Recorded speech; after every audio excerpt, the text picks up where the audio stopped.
Yo! What's up? What's up? It's time. I don't know what it's really time for, but it's fucking time.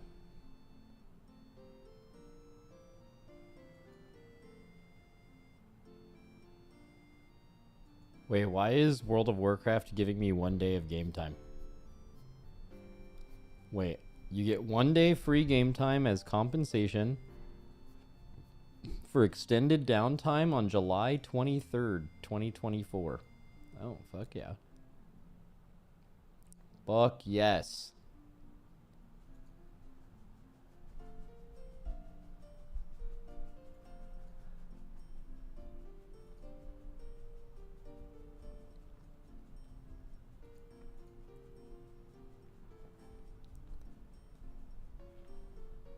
Fuck yes.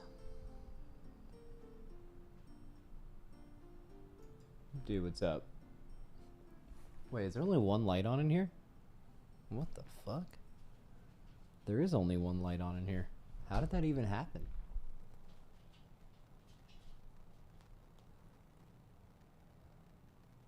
How do I even change that?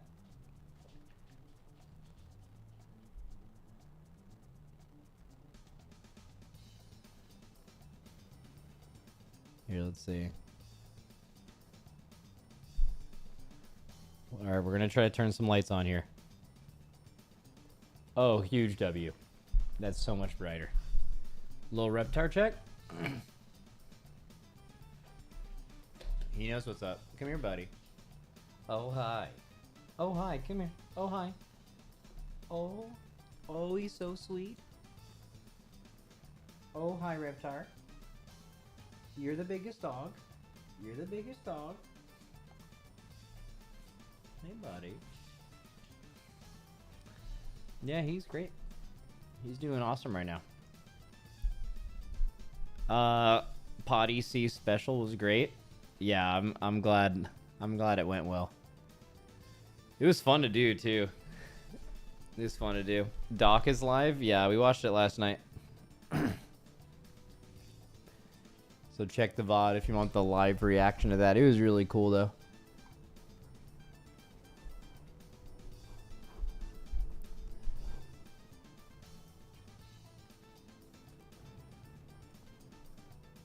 That tier list is diabolical. Yeah, dude. And so many people thought it was real. I was so sad to see that. Like, no one... It was such obvious bait. Like, it was almost completely upside down. Maybe Dratnos and Dorky did a good job. There was a couple of things Dratnos and Dorky wanted to, like, put at the bottom, but they were like, it'd be too obvious. Max, can we watch the cats do MDI time trials on stream? Probably not. I don't care about that. Any plans for more Diablo? Maybe. I heard there's like some new uniques they added or something, and like the build has changed a little bit.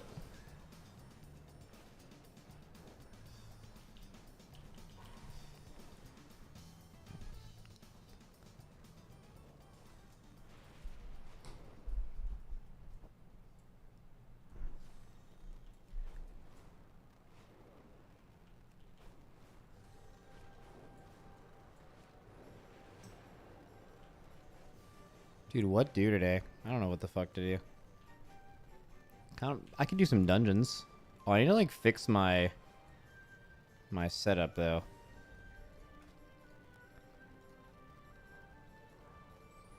Definitely not Pillar of Frost.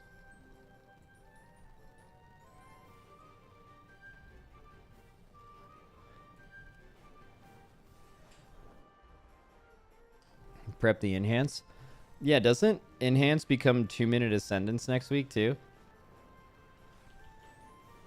I don't know. I don't have it in me to prep another character, man. What are they doing to enhance again? Look at that.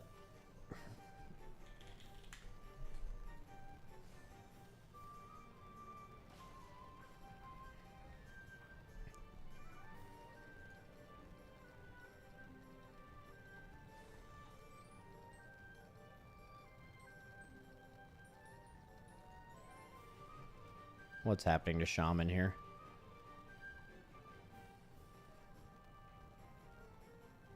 Wait, what is happening to Windwalker? Blackout kick and Flurry of Zen increased.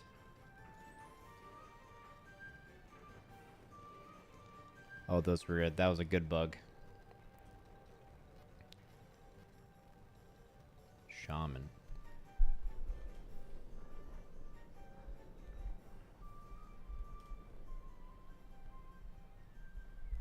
Okay, Poison Cleansing Totem was nerfed. Primordial Waves icon has been updated. That's kind of cool. Because, like, it still has, like, the... What was it called? Netherlord?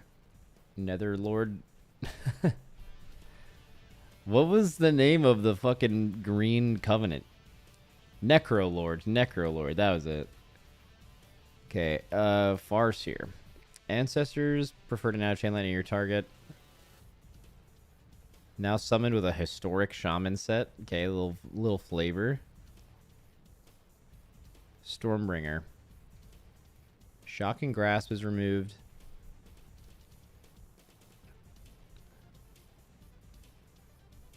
You call down a thunderstorm when you reincarnate. Okay, some more flav. Storm spells change. Nature's protection. Interesting. 3% passive DR. Holy shit. I didn't realize there was this many changes.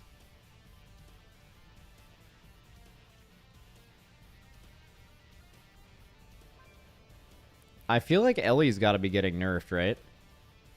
So I don't know. I have no idea of their power level before and after the changes on Tuesday. But I can just tell you that currently the situation that Ellie has is that they're like constantly reducing all of their cooldowns with a talent that's getting removed. And as far as I could tell, that is like super broken.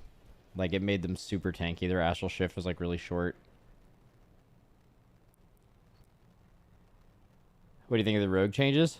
I haven't looked at them at all. I don't really think about rogues ever.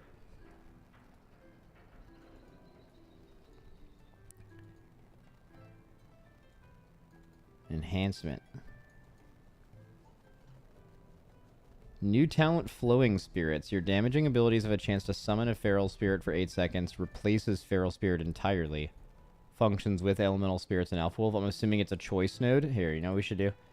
We should open up the talent calculator for PTR. That would make the most sense. Okay, yeah, here it is. Okay, so you pick Feral Spirits, and then you have to pick a choice node. Flowing Spirits, which replaces the button, apparently.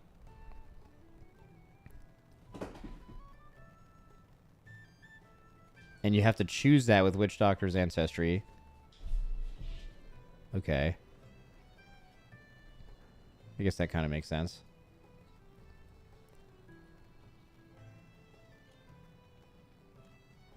It makes the rotation much smoother. What, no longer... Yeah, I mean, you generate so much Maelstrom that your Feral Spirit cooldown is really short, so you end up just... It's just a global you have to press, like, all the time, so... Removing that would definitely feel great. Cooldown of Sundering is reduced, but it can no longer incap. Storm Surge has a small chance to also reset the cooldown of Sundering. Okay. Lightning Bolt and Chain Lightning have an 18% chance to make your next Flame Shock become Voltaic Blaze. Voltaic Blaze instantly shocks a target and 5 nearby enemies with Blazing Thunder, causing nature damage and applying Flame Shock. Generates one. Oh, wow. Okay, so there's a talent that makes... Where is that? There's a talent that makes... Well, that's Primordial Wave's new icon. That's pretty cool. Where is that? Voltaic Blaze. So it's a talent that makes Flame Shock like in... a button you'd press in your rotation. That's interesting. It's almost like they're removing rotational complexity and then kind of adding it back. But I mean, maybe you don't think about it that much. Maybe it's like a super filler. Or maybe it's just something you go into a pack and you feel less bad about applying Flame Shock. Also, I mean, one thing it does is it just puts Flame Shock on 5 mobs. So you don't have to Flame Shock and then spread. Right? That's good. Ice Strike has been redesigned. Whenever you spend Maelstrom Weapon, your Frost Shock has a chance to become Ice Strike. Okay, so they basically are combining Frost Shock and Ice Strike together, which means you would never, like, get Hailstorm immediately. You'd have to, like, Hailstorm on your next Frost Shock, but again, rotationally, that definitely makes things easier. And it looks like they have a huge emphasis on reducing buttons here, which is pretty good. Enhance is crazy hard, so... Storm Blast has been updated. Storm Strike has an additional charge. Storm Surge now causes your next Storm Strike to deal damage, stacking up 2 times. Okay. Oh, is Doomwind's different? Doomwind's a terrible button. Unleashing a devastating storm around yourself, dealing Storm Strike damage every 1 second to nearby enemies, and increases your chance to activate Wind Fury by 200% and the damage of Wind Fury by 10%. So I guess it just does pulsing damage every 1 second now. I mean, it's such a... It feels so bad on GCD. I'll wait to see it, though.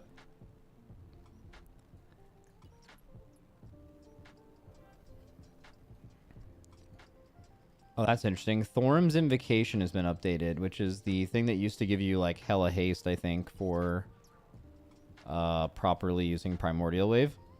Oh, no. Was that on the other side? Yeah, that was the end of the Deeply Rooted Elements tree. Okay, so Thorum's Invocation now causes Deeply Rooted Elements to last 2 seconds longer and reduces the cooldown of Ascendance by 60 seconds in addition to the increase. Okay, so... It just buffed in general. I guess they were probably tired of people just taking the base node and not the things after it. So they just made the final thing you get way stronger, which makes sense. It's a capstone talent, right? So, like, you should feel like investing for something like that is worth it. And what it does is it just buffs the value of Deeply Rooted Elements by, like, 30%, right? I mean, just baseline, it makes Deeply Rooted Elements 30% last 30% longer. So that's a pretty huge buff to that button, for that talent. When Thorum's is slated to use Chain Lightning, it will no longer cast. It also makes a sentence a 2-minute cooldown.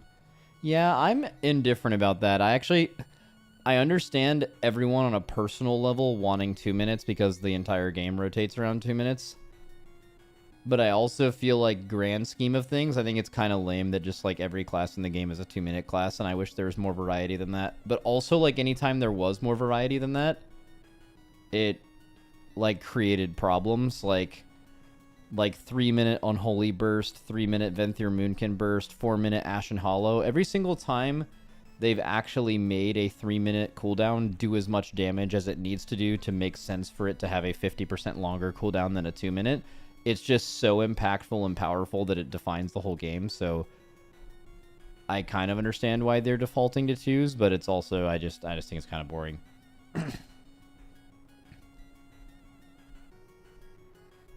And then the alternative to when they're too powerful is having a 3-minute cooldown that isn't powerful, and then you just feel like shit. Like, no one cares about your cooldowns when you're lusting. You have to play around everyone else, and then, like, you're just mad that your 3-minute isn't even as good as some people's 2 minutes.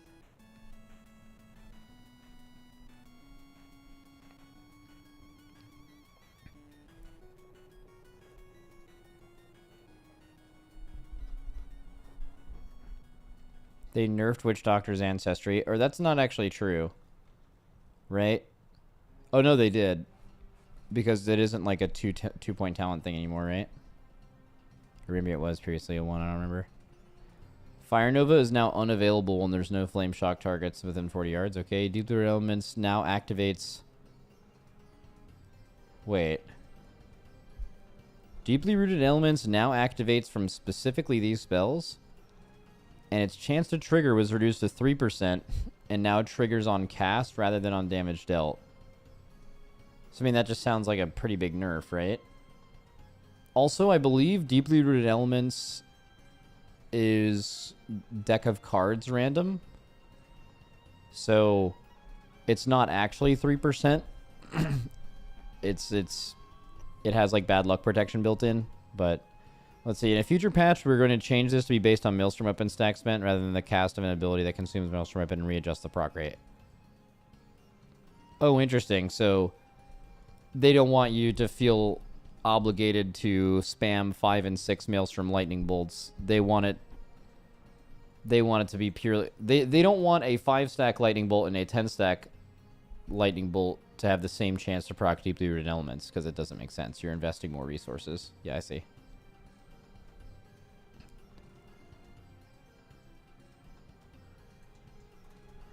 The yellow change was addressing an extremely cursed build, which forced us to drop Overflowing Maelstrom. Oh, wait, was there like a build where you just like casted Lightning Bolt or something?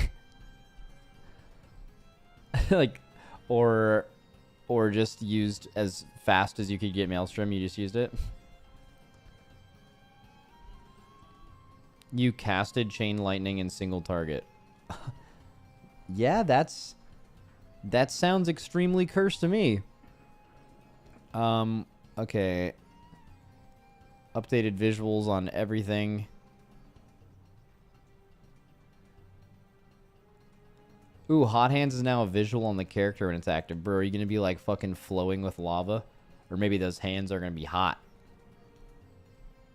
That's crazy, though. That's like so many changes. Oh, did they make store... I'm not going to read this, but did they make Totemic not ass? Anyone who's thought about this more than 5 seconds?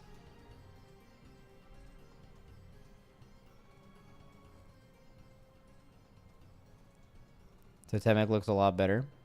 Fuck yeah.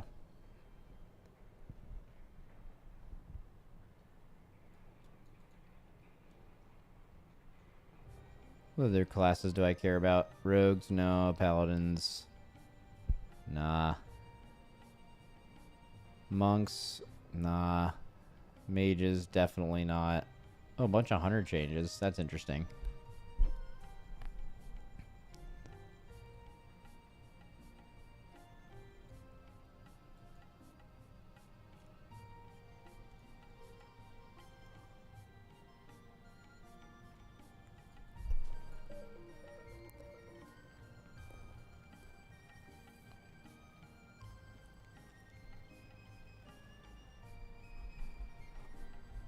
Oh, what are they making Dark Arrow sick? Oh, yeah. Or Dark Ranger? Oh, yeah. Okay. 1, 2, 3, 4, 5, 6, 7. 7 new talents. That is... Did they... Is that the entire hero talent? They just redid the whole fucking thing? They just remade the whole tree? And they redesigned the main part of the tree? I mean, they honestly needed to. Dark Ranger was like such an obvious... Dark Ranger's probably top 3 hero talents if you were to just decide which ones they probably came up with when they came up with the idea of hero talents. It was like Rider of the Apocalypse, Dark Ranger, and like, I don't know, Templar or something, like right away, right? So like you can't fuck that one up, and they did. Okay, Withering Fire's been redesigned. I think the important thing is visuals too. The visuals were all so stupid. I hope it's cool. Totemic, probably.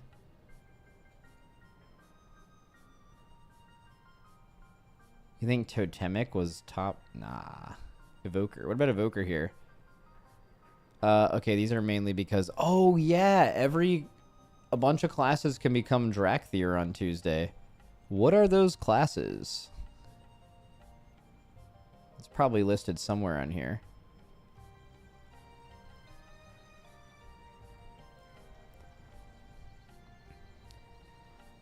Dracthyr can be Hunter, Rogue, Priest, Mage, Warrior, or Warlock. So no classes I'm playing. However, I can almost assure you that going forward, in the Race World First at least, it's just extremely unlikely that any Warlock players are not Dracthyr. It's extremely unlikely that any Priest players are not Dracthyr. I have zero opinion on Rogue or Warrior. They probably need it significantly less. But, like, casters especially, it's like... It's just... having wings is so absurdly broken. Why? 2 main reasons. Number 1... glide existing. So, glide... not only does it stop every knockback, which priests and, well, warlocks don't really struggle with that, but priests really struggle with that. But it's also just faster in a straight line than just walking by like a pretty noticeable amount. It used to be by like 40%. They nerfed it and it's still faster. So it's definitely really sick. I'm glad they nerfed it though, because it was actually like absurdly OP, that specific part of it.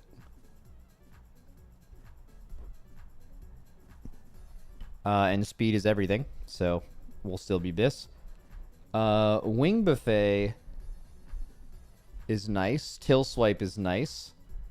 So you're getting basically all those classes are gaining 2 forms of CC. This is not, I mean, this is relevant in all content. Actually, like in Mythic Plus is probably what you guys are thinking of the most, but even in raids, like having your Warlock be able to do a backup knock, your Warlocks and Mages potentially being able to do a backup knock on Brood Twister, for example, instead of just Evokers and Druids. Oh, you only get Wing Buffet. Oh, that's the one that matters. So yeah, same thing. Still really huge.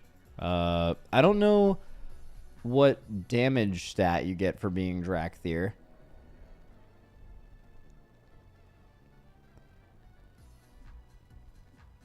Does anyone know what it is? What do you get like damage wise?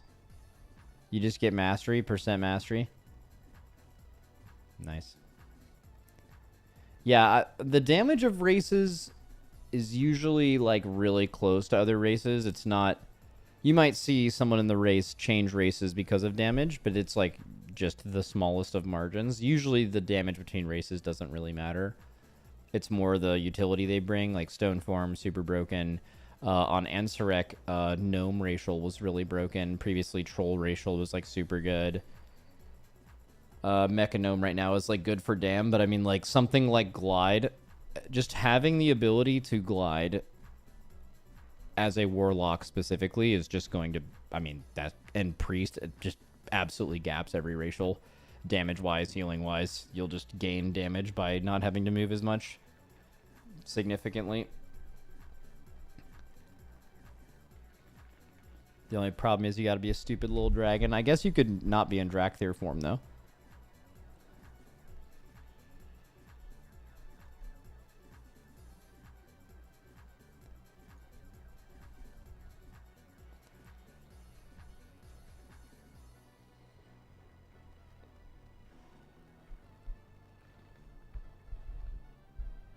Dracthyr Evokers will continue to use Dracthyr form during combat. Oh, so you can't. Oh, dude, THD. By the way, I'm just letting you know this now. THD is going to endlessly complain about this.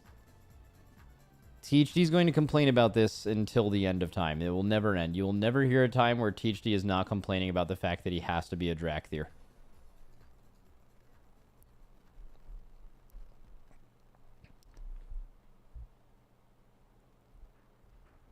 Oh, it does say Dracthyr Evokers.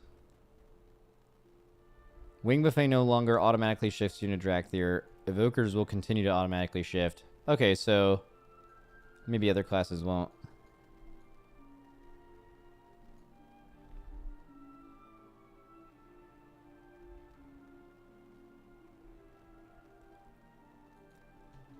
That's cool. Let's change it about a deathbringer. Dude, I'm gonna be completely honest with you guys. I don't even know how Deathbringer works. I know when to use Reaper's Mark.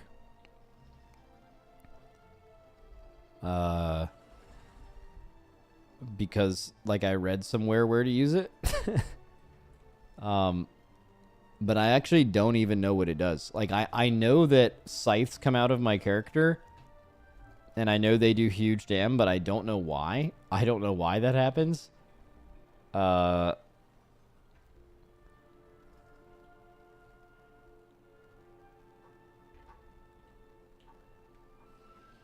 Okay, looks like it empowers Obliterate. That's fucking hype.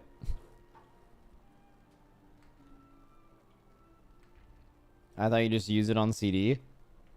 I've been using it roughly on CD. Depends on if you're going into a pack or not. And you use it before your pillar, so you get like the most amount of obliterates in your pillar. So it's usually like the global right before, or 2 globals before your pillar. But I don't actually even know how it works. Let me read it. Each time you deal shadow or frost damage, you add a stack of Reaper's Mark. After 12 seconds or reaching 40 stacks, the marks explodes, dealing damage per stack. And then it will travel to an unmarked enemy nearby if the target dies or explodes with below 35% health where there's no enemies for it to travel to. So I guess it's just like damage. I don't know how much it does in a key. It's like, let's look at my damage overall here. Oh, I mean, that's pretty real. That's like extremely real. Okay. Cool. And then exterminate is just... What the fuck is exterminate? Alright, it's the bottom one. After Reaper's Mark explodes, you're next to a blitz, cost 1 rune. Dude, what the fuck? I have... Okay, that's crazy. I had no idea that's how that worked. Dude, Dude, what the fuck? I've been playing Frosty K for like, I guess like 3 or 4 days now. And I had no idea that I was ever casting Obliterates and only cost 1 rune. I guess, like, in Breath, you could just think you procced a rune, which is why you were able to press it. Dude, what the fuck? I need to, like, track that. Okay, so after it blows up, you're next to a blitz, cost 1 rune, and they summon 2 scythes to strike your enemies. So that's what Exterminate is doing. The first scythe strikes your target for a bunch of damage, has a 30% chance to apply Reaper's Mark. Oh my god. The second scythe strikes all enemies around your target for this, and applies Frost Fever, deals reduced damage. Dude, holy fuck. Dude, what the fuck? Is that actually true? Wait, so let me do no breath. I just gotta, like, pop this Reaper's Mark real quick. Is that real shit?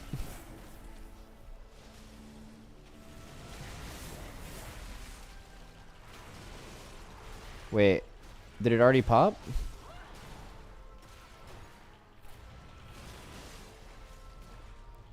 Dude, I guess my weak aura for Reaper's Mark just wasn't showing. Or maybe it just popped instantly?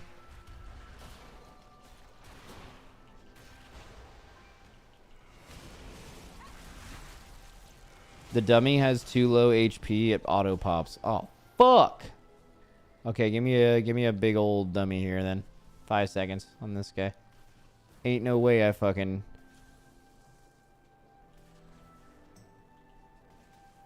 Okay, pop that shit. Yo. Okay, 12, 17, 20. We're popping, baby. So you're telling me if I have, like, breath up here, my next blitz costs 1 rune? Oh, yeah, look at that. Bro, I've never, ever noticed that. I guess, like, when you're in breath, you're just so frantically trying to not lose your breath that you don't even acknowledge when your blitz are reduced. I need to track that. Like, you're just, like, spamming. Like, right now, you're just spamming a blit, right? Like, in this moment. So, like, whether something pops and you don't realize it, you, like, doesn't even register.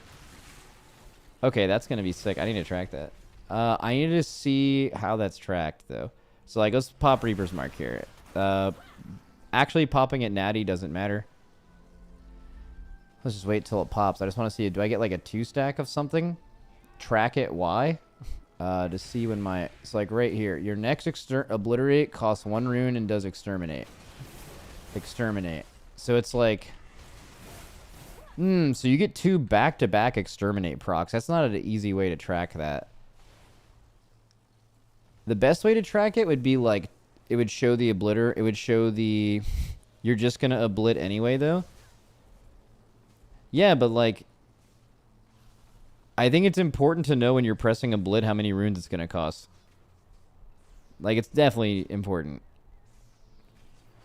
It's literally tracked, I think, right on weak aura. Wait, where? Where is it tracked on my UI? Maybe I'm crazy.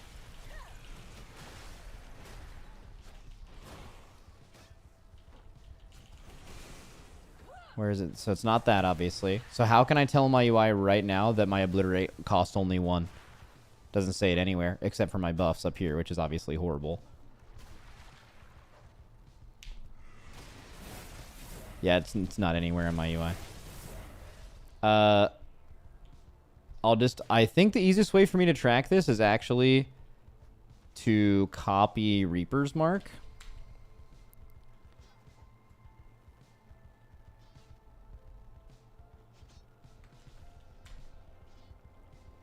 Mine does, but mine shows a blit. It glows. Yeah, I don't show blitz. So. All right, so this should be easy to do. So Reaper's Mark stacks. Killing Machine glows, I think, when it's up. I don't want the glow. Or no, the glow could be nice. So I think the way that my UI element works is, right, Rhyme is there, Killing Machine is here, and then Reaper's Mark is just right above Rhyme, which is fine. I think you would want to just simply have the obliterate thing just be right above Killing Machine.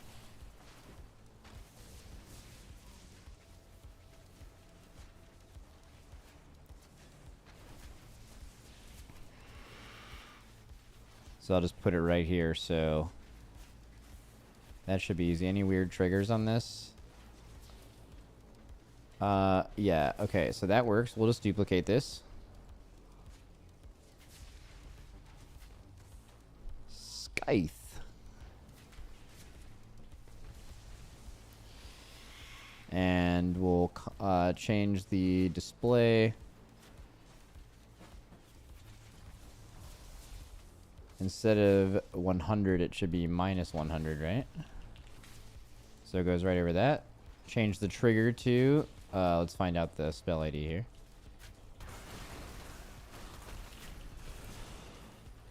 Pop, buddy. Max check, blood weak aura for exterminate. No. Alright, here we go. It is 441416. 441416.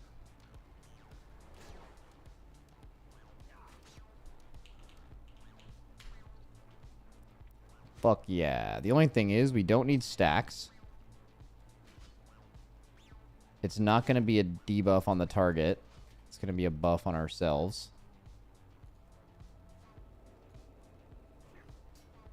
And we don't want to have the text of stack. In fact, I don't even want a progress timer. It just existing and showing me that it's going to be there. It would be actually really smart if you did show it as a stack weak aura, because that's actually... You do, it stacks. Oh, that's really interesting, because it doesn't show that on my UI. It doesn't show stacks. It shows you getting a buff that allows you to do it, and then when you use that, it gives you another one. It doesn't actually show a stacks. Like, look at my buff bar right now. Do you see Spiderling? I have 4 stacks of this, 5 stacks of this. The scythe does not work like that unless I was looking at it wrong. Well, we'll find out right now. Okay, so we'll press this. We're going to wait for it to pop.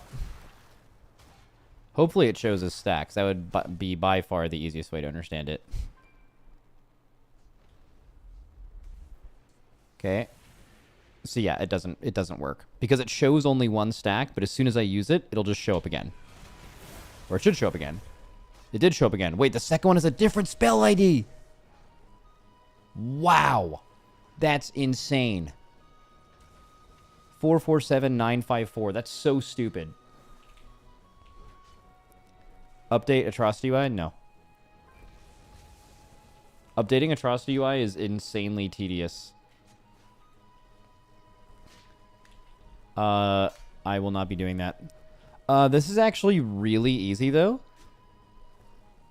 All I need to do is I need to make the text literally just say 2.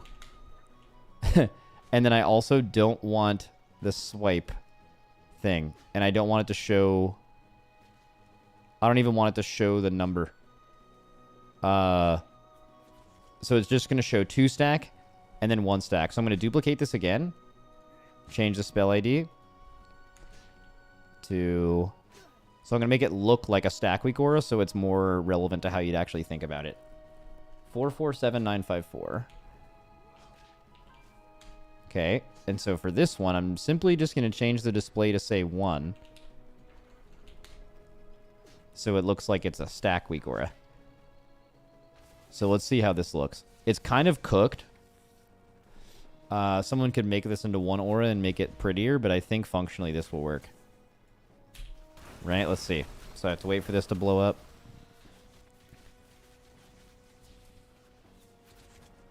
Alright, please work. Okay, ready? So it's going to show up right here to show me I have 2 stacks of Scythe. I'm going to hit it once. And then it's going to go to 1. Perfect!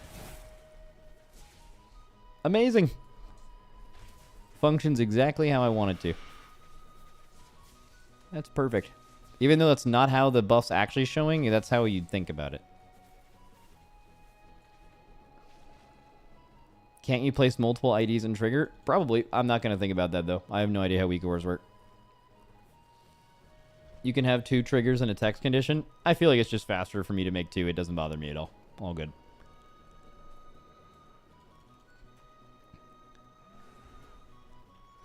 Alright, that's nice. I also need to figure out, like, a completely optimal Mythic Plus opener. Like, I know the one on pull for breath, but, like, if you're going in with higher stacks, right? You probably don't want to, like, pillar right away. Probably want to, like, get this going, wait for that, get a little proc here, and then pillar so you can get more killing machines. No, then you lose your Remorseless. You probably want to do it earlier.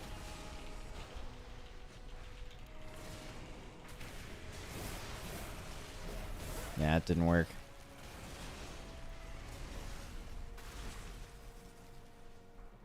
Like, using Pillar and that same global, I don't know if that's actually the move. I mean, I guess you'd want to, like, always pre-pop your transmitter so you have it for all of your Pillar for sure. Like, that much is true.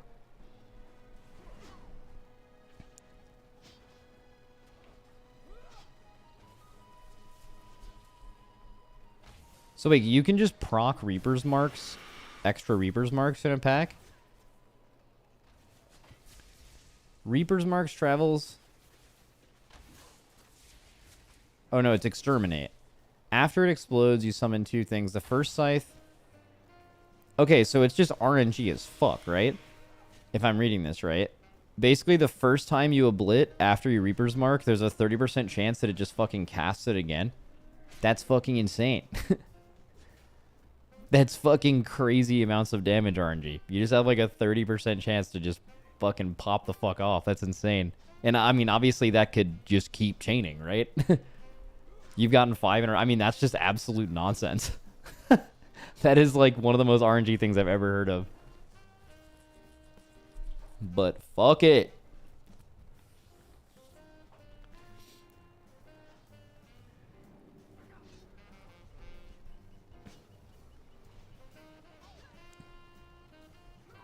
Alright. So what do we do here? We're like in a pull. We're popping this. We're doing Reapers. Death and Decay right before. Repop that. Find this. Horn. And then you Pillar. And that way you can get a bunch of early killing machines. But there I should have, like... I don't know. I guess should have just generated. Because I was capped on runes. Oh, there's another thing in my UI I need to fix. I need to fix my my Remorseless Winter tracker.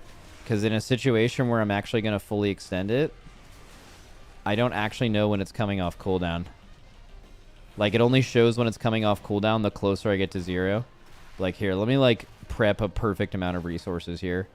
It's probably just the next time I have to use breath, but... Alright, so let's see if I can do without breath. So you do this, that... That, press. Okay. Need to get kind of lucky here. No, I definitely just need to have breath or lust or something. But like, let's just say I was about to. I need an empowered room weapon for that. It glows when it's off CD. Okay, yes, but like sometimes when it's glowing off CD, or sorry, yes, it always does that. It will glow when it's off CD. But it's important to know if like it's going to come off CD the next global or the global after. Trying to guess exactly 20 seconds after you press it is what I currently have to do. But like literally seeing the countdown on it would make it so obvious, because sometimes you only have 0.5 seconds. Like, you don't have time to have it glow and then react. Like, you literally have to be spamming it as it comes up to extend it. Unless you're getting, like, really good RNG. And I currently can't see that with the way my UI works. I told Kevin, and he said he's going to fix it the next update. But the only problem is I don't update Atrocity UI. Because I change so much stuff. I change the scale of everything. I like change the size of certain things. His is like too small and minimal. I make mine bigger. I make minor changes to a ton of the auras, and I have a bunch of my own auras, and every time I have to install it, it reverts all of that, and that's never worth any updates that are there, so.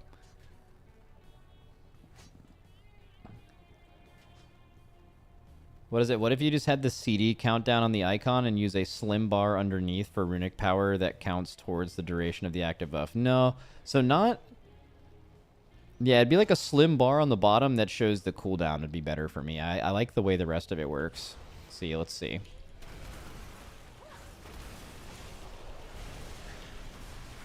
So my only goal here is just to spend runes. I don't care about keeping breath up. I am simply trying to... I'm trying to get this to go to 20, which is actually going to fall off because I pressed for more. Or, I mean, obviously I could have pressed there. That's a perfect example, actually. I would have been able to extend it there, but I was just spamming Killing Machine because I didn't know when it was going to come up.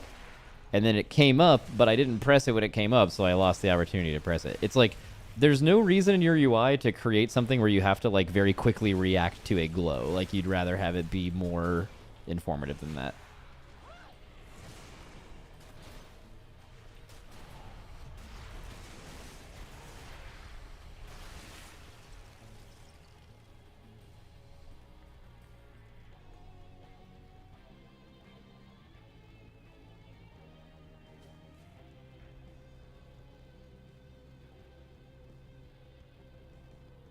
Let me read the rest of my hero talent. Like, what does the rest of this shit do? Frost Hero is a 30% chance. Okay, it just does more damage. Shadow Frost applies 2 stacks to Reaper's Marks and 4 stacks when it's a crit. Cool. That's just for, like, Reaper's Mark being up. Each rune spent reduces the magic damage you take by 2%. And each rune generated reduces the physical damage. Okay, that's so insane. Okay, reduce the cooldown of Lichmore and Raise Dead by 30. Oh, that's fun. I am not using Raise Dead enough then. I had just been macroing my Raise Dead to my breath, but I'm just losing uses, right? So I should actually just bind it to... Does it even scale with any damage you're doing? Should I bind it to Pillar? Or do I just straight up bind it to, like, all of my abilities? What do you guys do? What do you guys do with current Raise Dead?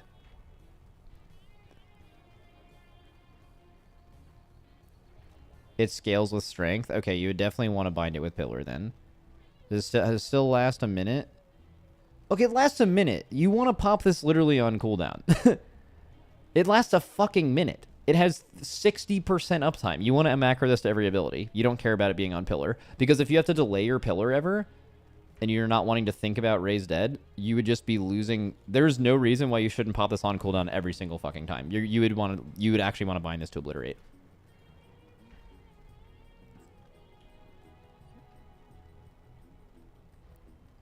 What is it? Just bind it to Mind Freeze so you feel like you get a little guy when you interrupt? Wait, that's a crazy vibe, actually. That's not the move, but that sounds like a crazy vibe. I fuck with that. I can't believe I'm making a macro. Is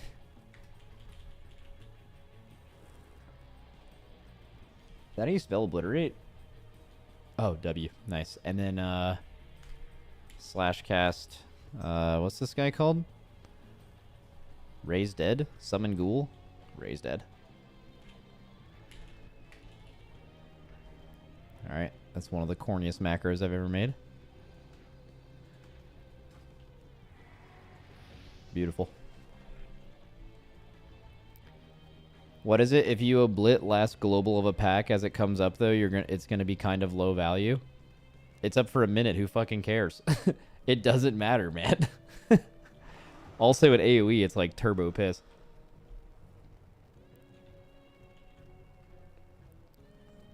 I would rather have that situation happen than all of the times where Pillar is not up exactly then, and then you just spawn them late. Especially in Raid.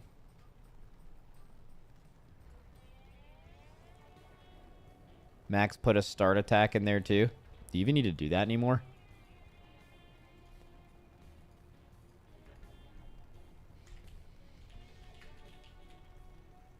Wait, it's all one word, right? I also need to put this on all of my bars because I don't use shared action bars because I'm an idiot. And I have to just keep putting macros on different bars. It's sweet.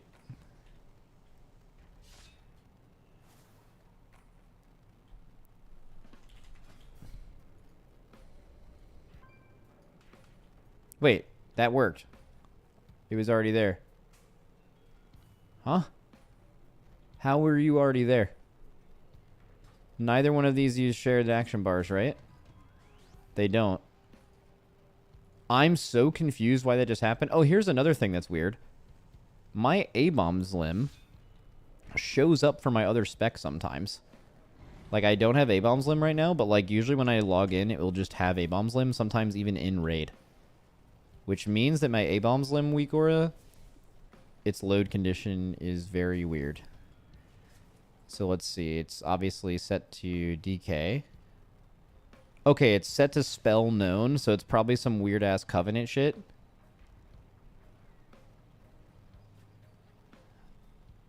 And it should be talent known, right? Some kind of talent shit. Oh, it can't be talent because it's set to all 3 specs, so it has to be spell known. I'm assuming, right? It doesn't seem like there's any talent here. I don't think you can do talent because the talent trees aren't the same. Right now, I'm only playing Frost, though, so a quick solution would be actually just making it Frost and making the talent A-bombs limb. Yeah. All right, W. That fucking works. That works. Or you could just change Covenant. Ooh, I could do that. I could. Ooh, guys, you might be fucking right. That's actually the move, I think. I think you just nailed it. I don't know exactly how to get back there right away, but I'm going to go to Spires of Ascension, and then we're going to fly there for the scenic route. Because the... Oh, no, the Night Fae place looks cooler. Let's do that. Let's get a little scenic route of Ardenweald.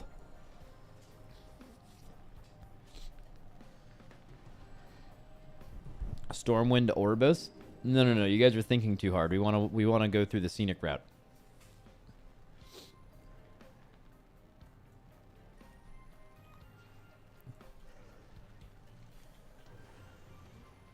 Yay.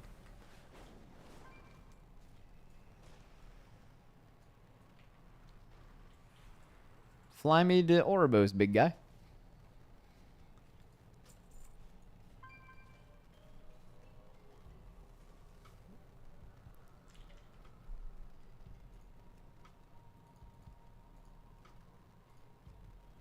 Okay, that'll be perfect.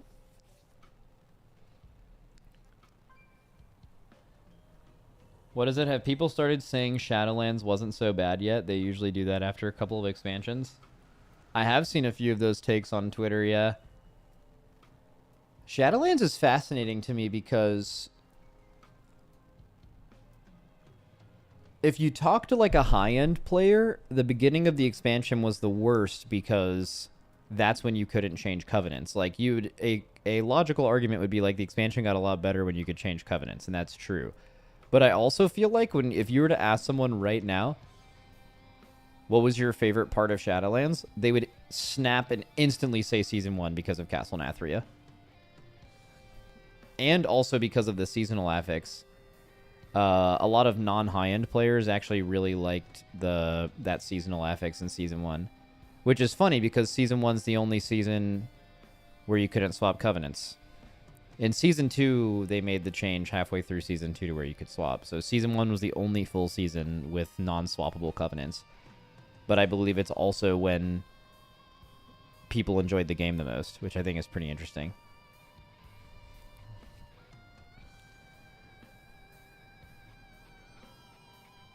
Like, actually, just judging from, like, public sentiment, Castle Nathria seems like a, like, top 3 time in WoW in, like, the last, like, 6 years or so. 6 or 7 years. Might even be higher than that. Which is crazy, because you had the Maw, which was dog shit. It was just Castle Nathria hard owned.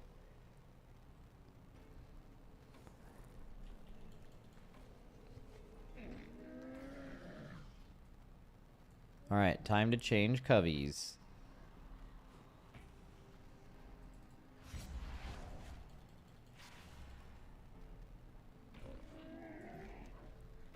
Covey time. Is this where you change covenants? It's gotta be. I would like to join the Night Fae, by the way. You could probably use a little help, huh? Could I join the Night Fae, please? I can't wait to see what W, Night Fae. Now my weak aura won't bug out anymore.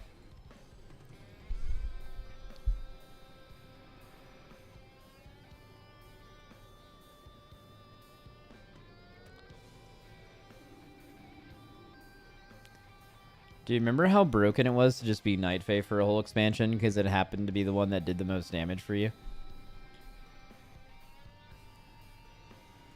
There were classes that played with Soul Shape and they played the cheat Death Soulbind for an entire expansion. It's possible you raided with someone for 2 years and had a completely wrong idea of how good they were as a player, because everyone who was playing with Soul Shape and cheat Death just obviously looked infinitely better than they actually were because they were just hard getting carried by their covenant.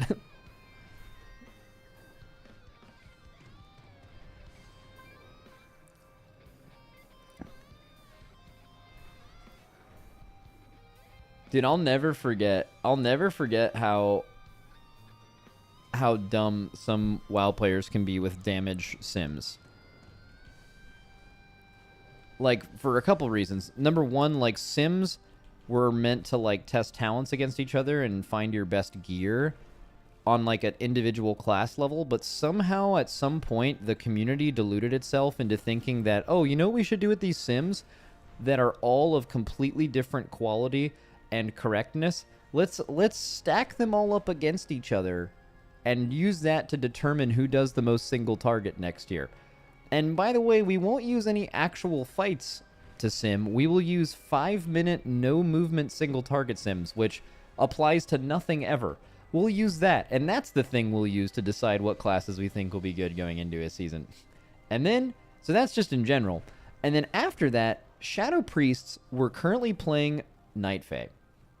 And then some new sims came out. And Necrolord was a 0.5% increase over Night Fae. So naturally, all the players swapped because you gotta have every point of damage, right? There is absolutely no fucking way in any real content that Night Fae would not save you at least 0.5% DPS due to movement alone. Ever. It's probably a lot more than that. And specifically, they lost cheat death too. So you lose cheat death and insane mobility for, at the time, not even buffed Fleshcraft. Fleshcraft was terrible. It didn't do anything close to what Fleshcraft did later. It was horrible. And it wasn't even like, none of them even questioned that. They were just like moth to a flame at a sim that got linked to them. They couldn't think anything past the potential damage instead of the obvious higher actual damage by just remaining Night Fae. DPS players are fucking stupid, man. They don't think about the grand scheme of things. They just see number.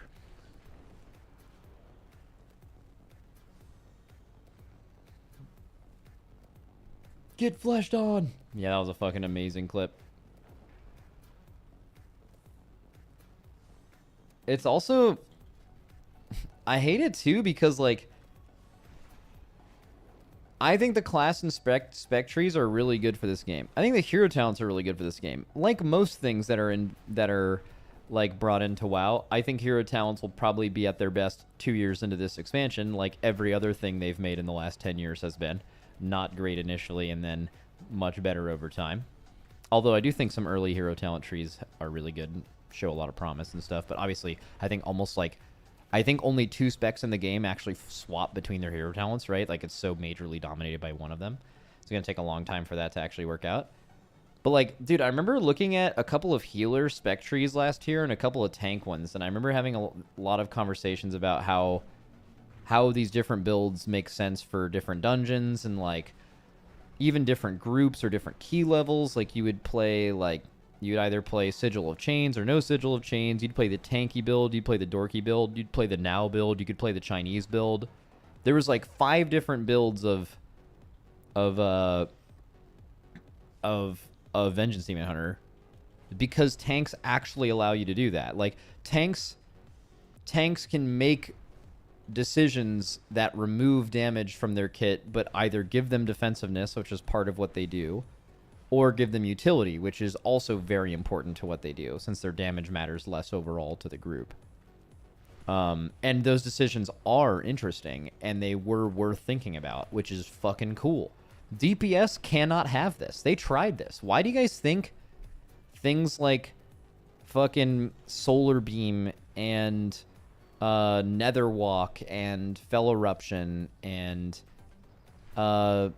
Feral Lunge, why do you think all of this stuff was in the class tree? Because Blizzard was trying to get DPS players to actually think about the value between damage and utility, right? But obviously that's just like not really how the game works. Like, that just makes damage players feel like shit, especially because that wasn't true for every class in the game. It was only for a couple. So those specific classes were like, why the fuck did we lose our utility? Like, that doesn't make any sense. So they fixed all that, right? But DPS trees are boring as fuck because you can't have those decisions. Like, as a tank and a healer, losing throughput to gain more defensiveness as a tank or gain utility as a tank and a healer is an actual decision you can make and think about, which is cool. As a DPS, it's not. A fucking robot just tells you what does the most damage, and that's it, which is fucking lame.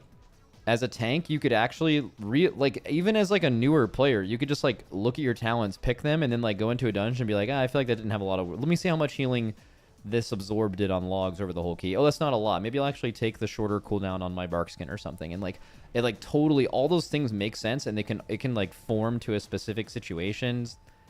And for DPS, it's just like, okay, do I want single target or AoE talents? And then nowadays, even good at DPS specs only have to change like 1 or 2 talents. Like, here, you guys ready? You guys see this fucking build right here? It's called Raid Big Blasty. This is my single target build. You want to see what my Mythic Plus build looks like? Ready? 0 talents change in the spec tree for my Mythic Plus build to my Raid single target build. You could argue maybe you should take Remorseless or like Frostworm's Fury and Murderous Efficiency. I think Frostworm's Fury is dog shit.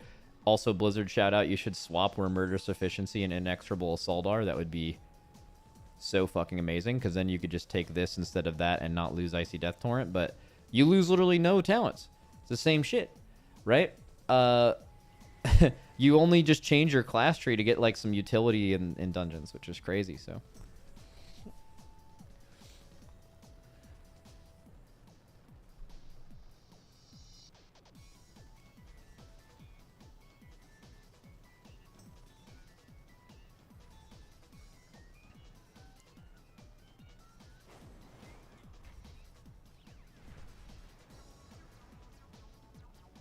I hate that some classes have to redo their whole tree for switching between one boss and others have to touch one node. Yeah, it actually presents an interesting duality, right? So currently, right now, if you're a class that has to change a ton of talents between fights, you feel bad because you feel like you're losing power because the talents you're losing are single target talents and the talents you're picking are AoE talents. And you feel bad because the classes that aren't changing talents aren't losing any single target to get their AoE. But I almost think that that's backwards. Like, I kind of wish every class in the game actually had to choose between AoE and single target, because if there was a lot of choices to be made, like full AoE is 10 talents you change every class. I actually feel like there would be a middle ground of maybe only 5 talents or 6 talents or something where there's like you only need mostly an AoE build, not like a full AoE build. And I think that's actually interesting. Like, you could see a different build every boss. But the problem is that that can't exist because everyone that has that would feel bad because some classes don't have to do that. And then those classes are OP. And people care way more about being OP than having interesting choice. But currently, the spec trees for DPS have 0 interesting choice in them whatsoever. You just copy a build off Wowhead or you see what the robot tells you. And if they actually did make everyone have to choose between AoE and single target talents, and there were a lot of them, it actually, I think, would be infinitely interesting. But yeah. People hate choice. They just pretend like they like choice. Nah. I think people absolutely like choice if everyone has to make them, and it actually makes their class feel meaningfully different in different situations, and like changing a talent. Dude, playing a tank or a healer, that's like one of the coolest parts about it. Especially tank. Like, sitting there and thinking about your build beforehand and changing small things is really sick. There's probably some people that are like that. They don't want to ever think about how their class works. They just want to play it, and they want to have some robot or guide tell them what to import, and then they just go. Right? Like, for example, when people play PoE, not everyone fucks around with that giant talent tree. They just copy someone's build. But some people absolutely like choice. Saying, like, no one actually wants choice is insane. That's just not true.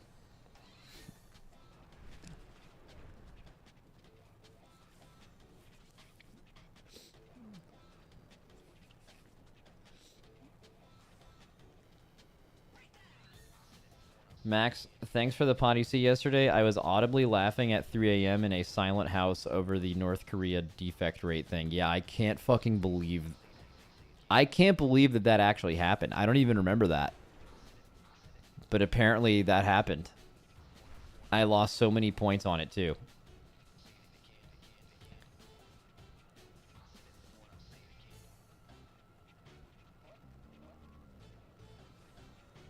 Having choice is amazing, but it can't be choice between more or less throughput.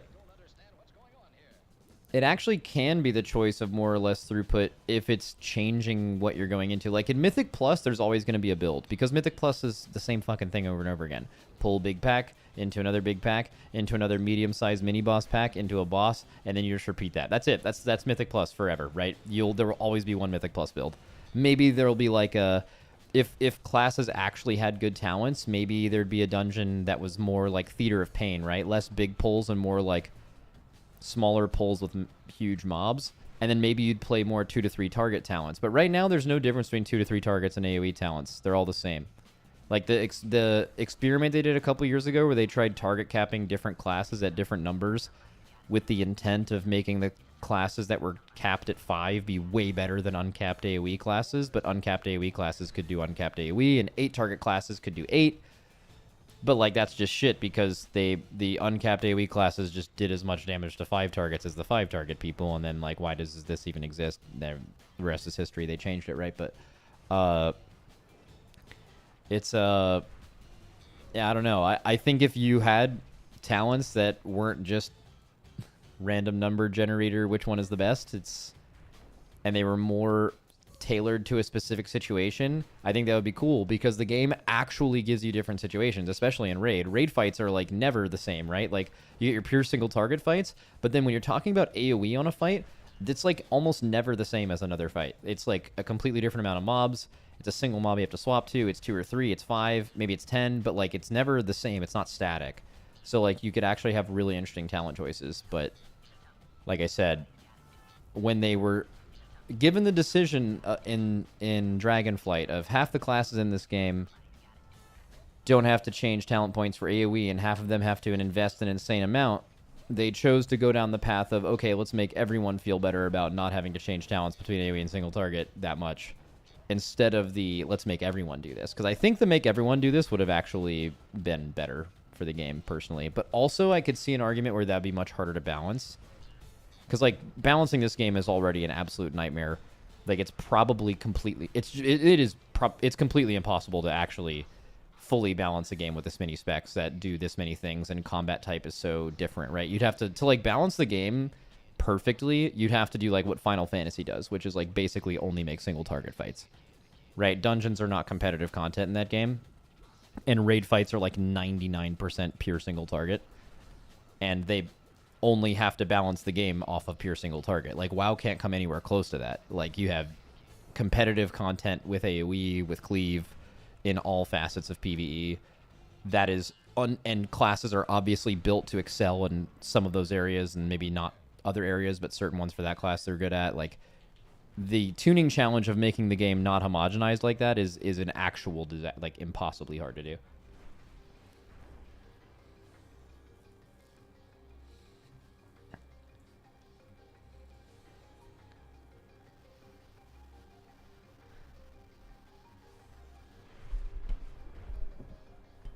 Do you think that the average WoW player even wants to switch their talents that much? I wonder if most casuals prefer just setting and forgetting a build or two. I think a lot of people prefer to set and forget, but I also think that people also like to think about the game as well. I think having depth is important. That doesn't mean that everyone wants depth.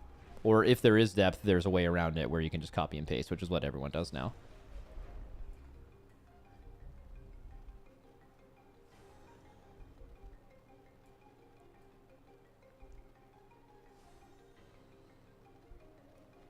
Destro has an interesting AoE versus two-target cleave versus single-target builds, but they don't want it to be really good at two-target cleave and single-target, so it just kind of sucks at everything. They're actually terrified of having classes be good at two- and three-target cleave. Especially ranged classes, because it's just super broken. Like, there were many, many years where, like, the multi-dots is where you saw this the most, where like they would tune things like Affliction Lock and Shadow Priest to be good in single target, because it would feel like shit if they weren't. But then the way that dots used to work, dots used to have so much more power in them than they do now, is if there was ever a raid fight where there was a second target that wasn't like an AoE pack, dot classes were just the best class in the game. The game was like that for like 10 years.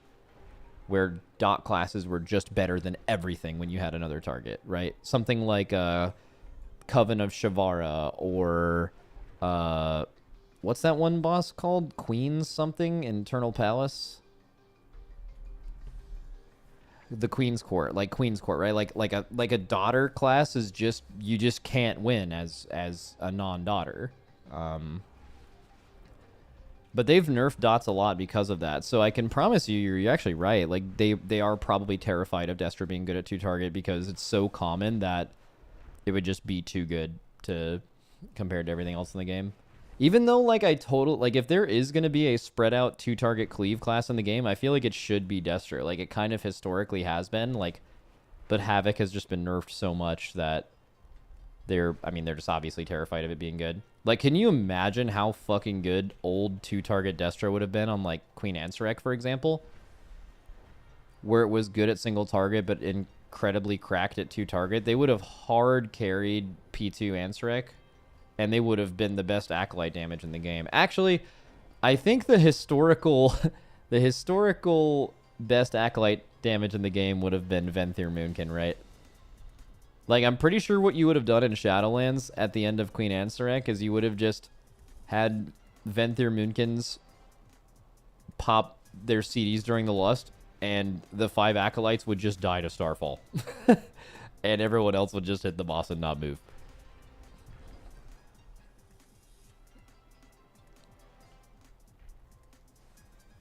I wonder how many Venthyr Moonkins it would have taken to actually kill the Acolytes purely from Starfall Cleave. Probably 3, maybe 4.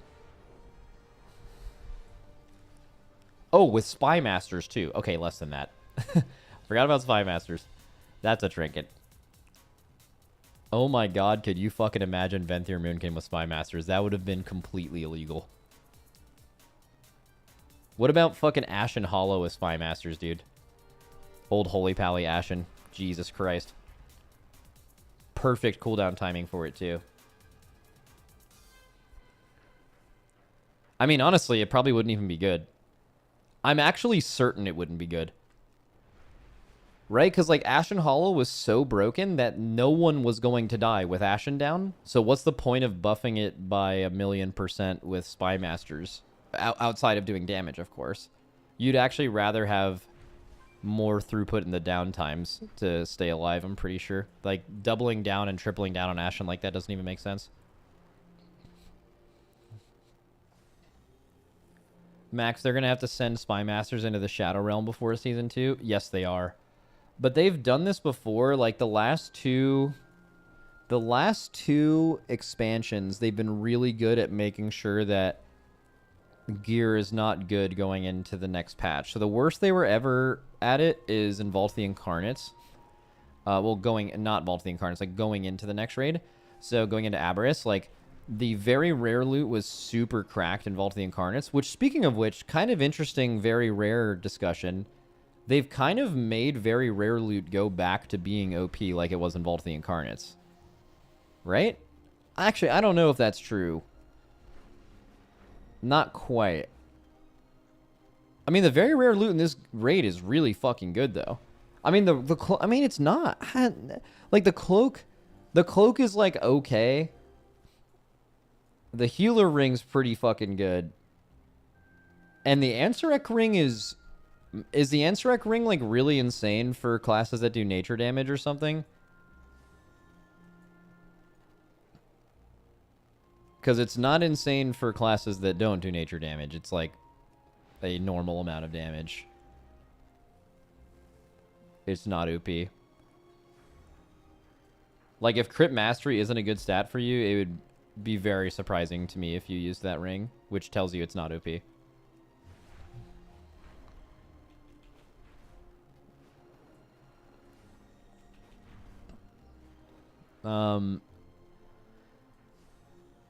Let's see, what do we got here? Yeah, so it was here. So going into the second raid, we did like 1,000,000 splits, and we had to make sure that we had like hundreds of Aranog rings and hundreds of Whispering Incarnate icons. And they were good for the beginning of the raid. And then going into the next raid, they like they nerfed everything. Remember they nerfed the Rashok healer trinket into Oblivion? They nerfed all the trinkets in this raid, and more importantly, they actually jumped the eye level. They jumped the eye level of Amirdrasil. So the gap of eye level between Mythic Vault of the Incarnates and Mythic Aberrus was 13 lower eye level than the gap between Aberrus and Amirdrasil. They just like buffed up Amirdrasil eye level. One of the primary purposes was to make all of the old tier and the old trinkets like not good enough, most of them. So they didn't have to go back and like nerf all the tier sets. They still had to nerf a few, but less because of the eye level, certainly.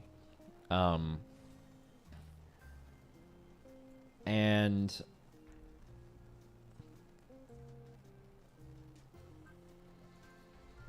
that is probably what they'll do here, right? I mean, I don't know if they're going to do the Giga eye level jump, but I imagine they make a pretty good habit nowadays of making sure that they do not like tier, and they do not like trinkets being used in the new raid. That being said, Spy Masters would have to be nerfed into the core of the earth to not be used in the new raid. And it's not on every boss, but it would be situational. It would be, this part of the boss is impossible, we need the most damage here ever. Or, this boss, the only hard part of this boss is the execute phase. The other phases aren't that bad. We really just need to kill it and execute. Okay.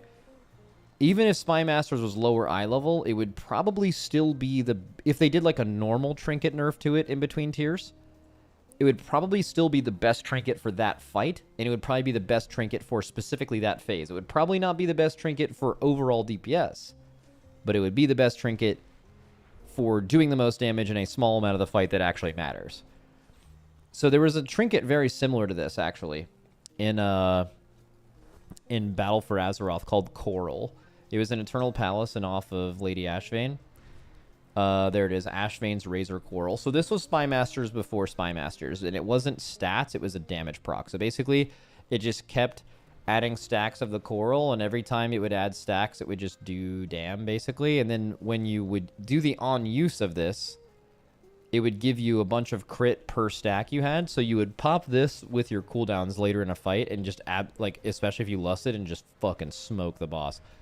You would also, there was a trinket combination you would use in this tier.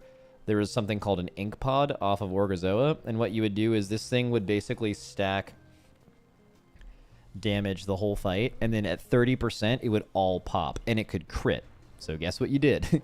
You would stack coral until 30%, pop all your cooldowns at 30%, use your coral, get almost 100% or 100% crit chance, and then have your ink pod crit that you've been stacking up your whole fight. So the reason why I think they'll nerf the fuck out of Spy Masters is we almost used ink pod.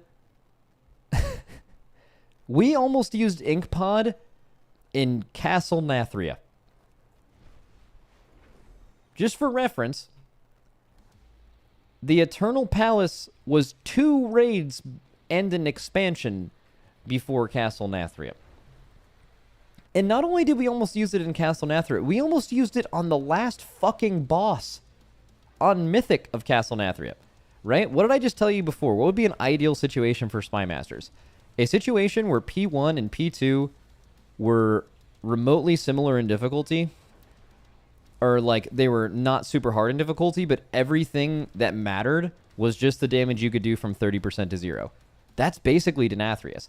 Not really in progression because you didn't quite hit the damage cap. Actually, you did near the end of progression. You would phase at like 35%. I think that's like the lowest you could phase it.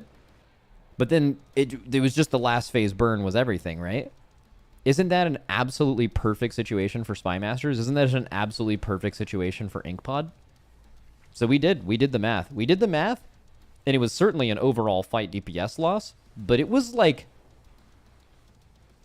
I don't remember exact numbers, but like it was a realistic choice we didn't end up using, mostly because P2 was still kind of hard. We didn't want to lose P2 damage to using it, but we did prep ink pods for that reason in Castle Nathria, and it was almost used. So and the thing is Blizzard knows this. I talked to Blizzard about this. This was public information at the time. So Blizzard knows that we've almost used a trinket very similar to Spy Masters in a different fucking expansion before, so they probably know to nerf Spy Masters into the core of the earth.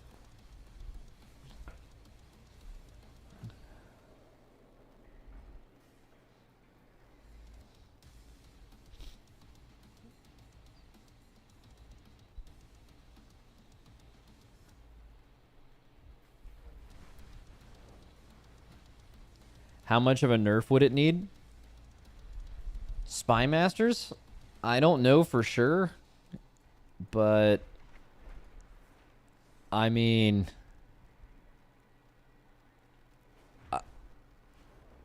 50% minimum nerf, probably more.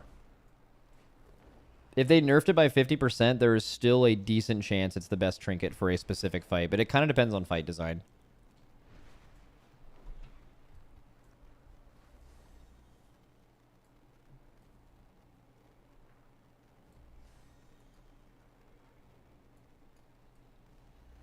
Dude, this guy comes in my chat. Does Liquid have a DEI program? At Maximum, does Liquid have a DEI program? And then someone asked what that is, and then he said diversity, equity, and inclusion. And then he said, so what I get is the top gaming team does not have a DEI program. That's pretty sad, honestly. Bro, you are a total fucking loser, by the way. Like, it is insanely embarrassing that you're choosing to spend your time obviously trying to bait people so hard. Like, how miserable can your life be that the way that you wanted to have fun today was go on the internet and go into someone's chat and try to bait people about, like, the fucking dumbass culture war going on in this country right now? That is fucking embarrassing, man. Jesus Christ.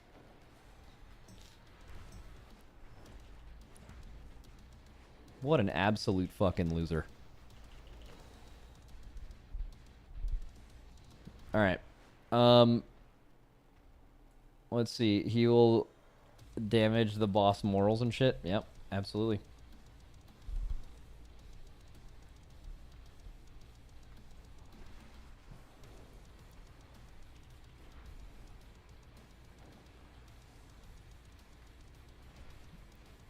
Asmon viewers don't know where to go when he's banned. I don't want to deal with them today. I do not have the strength. Actually, I do have the fucking strength. Dude, do you guys know this morning I woke up, there was an open spot in a pickup game this morning, and I was playing hockey this morning at 8:45 a.m. I normally wake up at like 11 a.m., but I just wanted to go. I also have another game later today.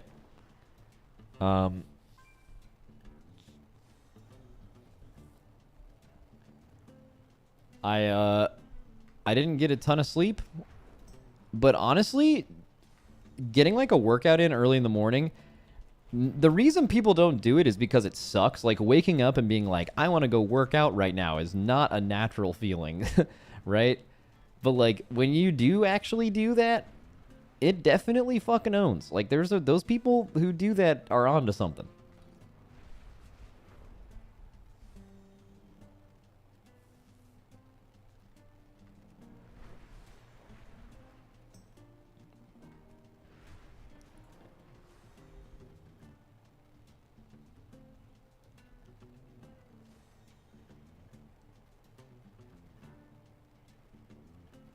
I have never in my life felt good after a morning run, and I've done it for years. Really? You don't like get home from the run and then like feel proud of yourself? You don't feel like happy that you overcame the urge to not do that? I feel like that's such a normal human emotion. Like on the contrary, if you like stopped doing that for a month or two, wouldn't you be like, man, I'm kind of sad. I feel like I'm being lazy and I haven't done that run I used to do. So wouldn't the opposite of that be some kind of happiness when you do it?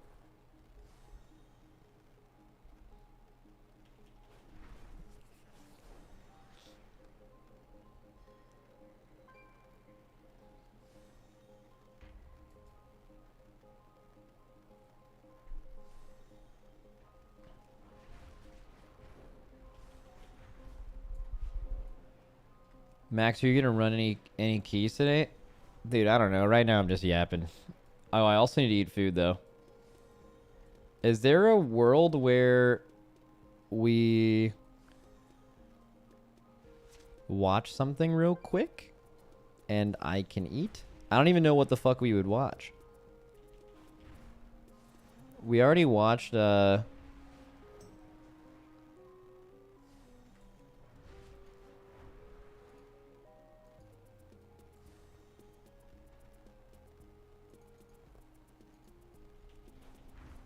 wait, someone said Harumared made a new video?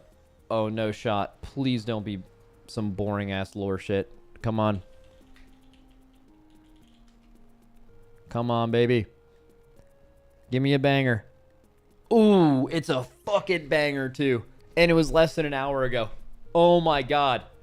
Fuck yeah. Dude, Harumared knows when to come through. Holy shit. Alright. Let me go make my food, and then we're watching that shit for sure.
Yo, I'm ready. All right, we have to think about fun dragonflight trinkets, though, before we get started.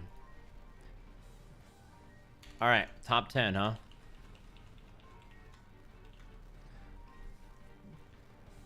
We're not going to order them because that's completely subjective, actually. We're just going to name them. So, number 1, the Guzzy. First one that pops in my head. Grief Torch is really good. Let's look at the raid ones first. So what will qualify from Dragonflight for raid trinkets? A Mirdrasil.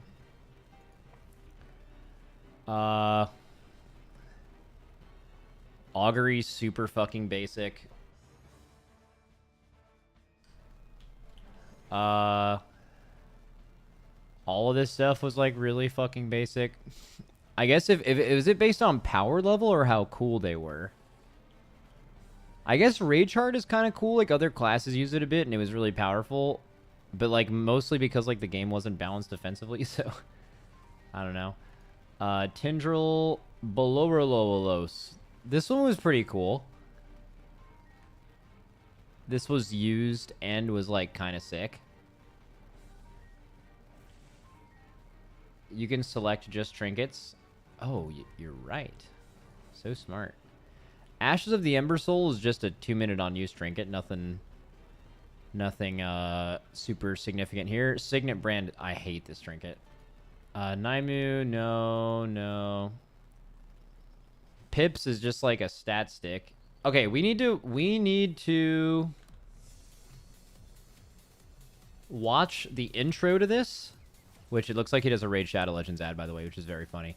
We're going to watch the intro to this. And then we're going to see if he explains what he's ranking this by.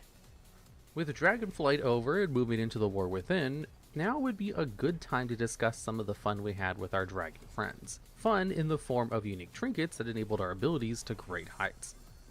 Sometimes being your highest form of DPS. From visually stunning trinkets to simple buffs, we're going to be discussing trinkets of the fun aspect of Dragonflight. Okay, so clearly is aimed towards cool and fun. And sometimes empowering and is your top damage. Okay, so 100% boon is what he's referring to, right? Okay, so Guzzy, boon. Oh yeah, you said you can just look at whole trinkets, or whole tier of trinkets, right?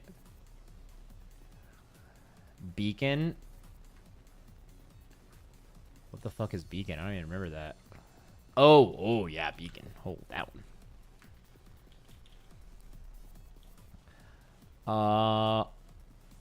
I mean, it's also gotta be... Oh, the class trinkets. Neltharian's Call to Dominance, I believe. Because that was, like, probably the strongest that was on Demo Warlock.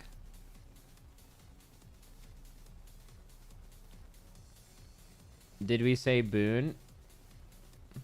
Yeah, we said boon. I think it's Neltharian's Call to Dominance.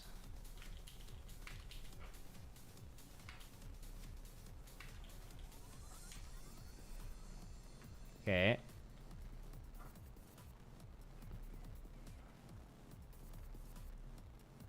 Anything else here?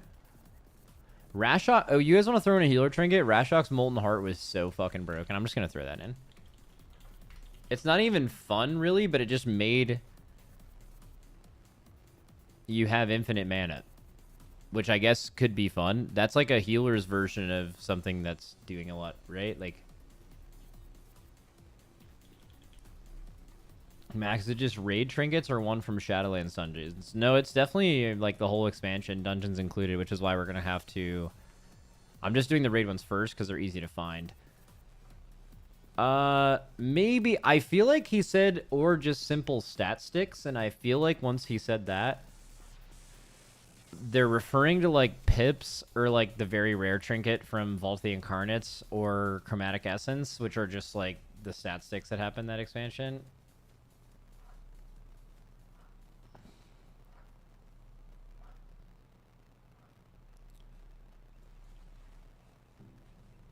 I don't know. It's probably not good enough to make the list. That'd be... He might pick it, though, but I don't know. We can't just pick all raid trinkets. All right, so... I mean, if he's gonna say just like general stat sticks, I mean, the very rare trinket from season 1 was like literally everyone used this, right? But it's not interesting. I guess it was interesting in the way that you could buff it by having more of them in your...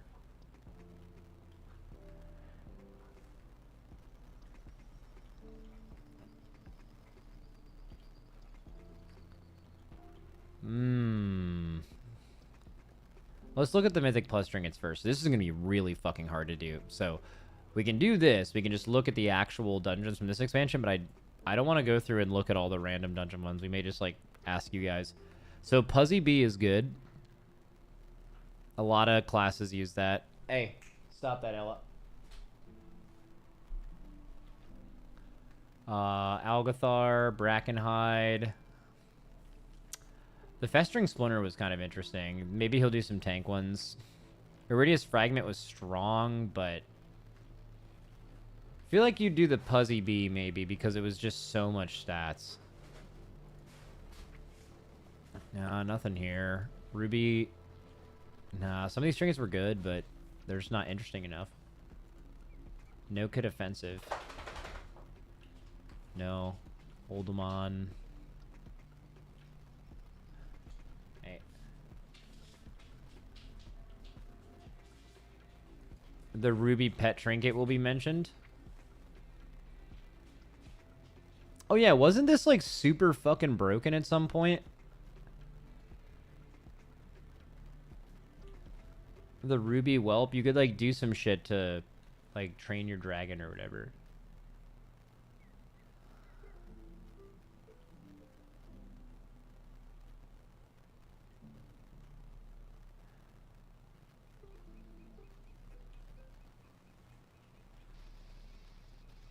I mean, guys, we have to pick 5 more trinkets. We're gonna have to...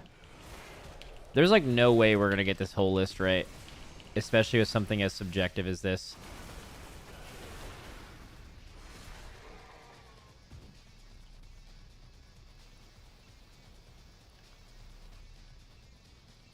I wonder if the old X-Pack dungeons count. Of course they do. Dawn of the Infinite. Do you have anything cool? Dude, honestly, the mirror was probably the coolest version of that. I don't know. It's just like a stat stick, you know? Okay. So let's look at the old ones. So, like, what were some of the old dungeons? Oh, I don't want to look through all this. It's crazy. What were just some bangers from the other dungeons? Ella, stop. Ella.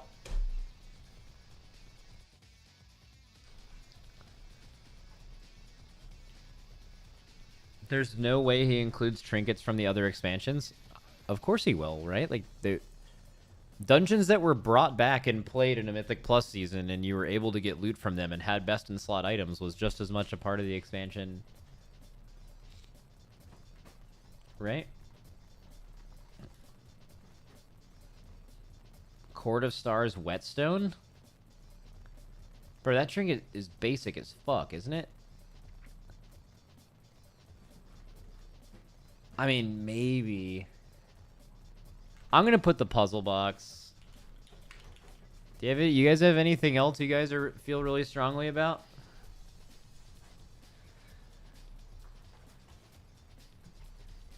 The thing is because he's mentioning fun, I feel like this is gonna be so hard to guess because you could totally argue that there were some really fun, really cool trinkets in all of these raids.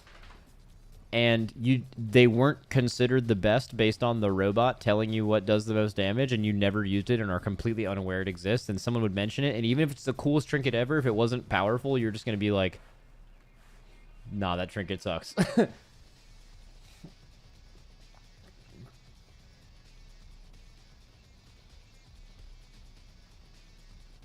Puzzle box was not fun to send. You stopped your rotation and did a long cast. Yeah. But he also mentioned, like, power matters, too. He's like, some of these trinkets are literally topping damage for you. But, yeah, maybe that could mean, like, Boon is literally topping damage. But, like, Puzzle Box could be the reason you're topping damage. Yeah, maybe Puzzle Box is wrong. Fuck, okay. Who has some... Let's try to guess what he's going to do. What were some actual cool trinkets that were just bad? That maybe someone has played around with, and they're like, okay, that was cool.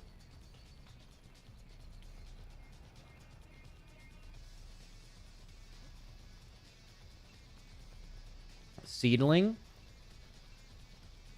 Replant the seedling and attempt to pull it out of its flames for 12 seconds. Healing it also heals 5 injured allies to the same amount, split evenly. Healing is increased for each ally until... Yeah, seedling sounds cool. Let's fucking throw it on there. I want to get this started.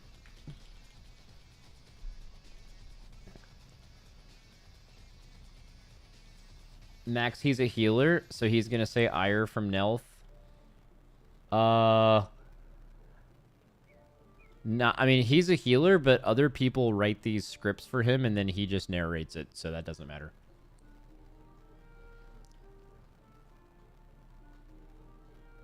Blossom of Emirdersil. Guys, we already have Grief Torch.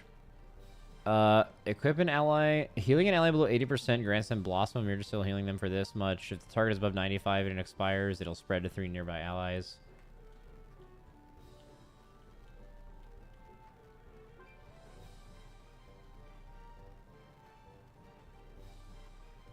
The cheat death trinket?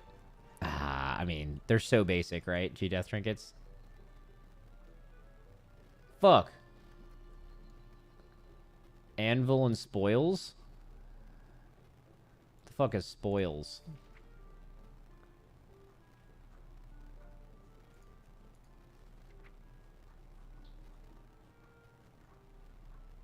Oh, Nelthur's trinket? Spoils of Nelthur's. Open the spoils and loot the first item you find. Gain its fleeting power, increasing a secondary stat by this.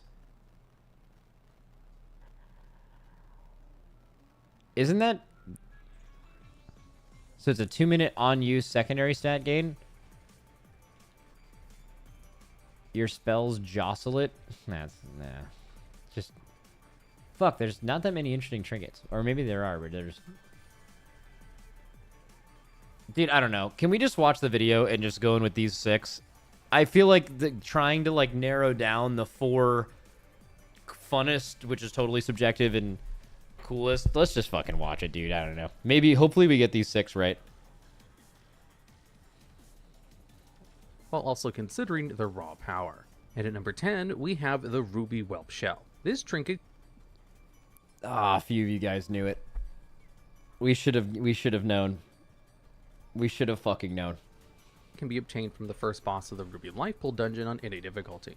It also had a chance to appear in your Great Vault alongside the wide loot table of everything else. If you weren't farming it in Mythic Plus, it would only be available to drop from the first boss. Looking into this trinket, it doesn't actually display any specific buffs to your character, and only states your abilities have a... It's on the thumbnail? Oh. Okay, I guess we should have known that. YouTube? Hello? YouTube! I'm not even lagging out on stream.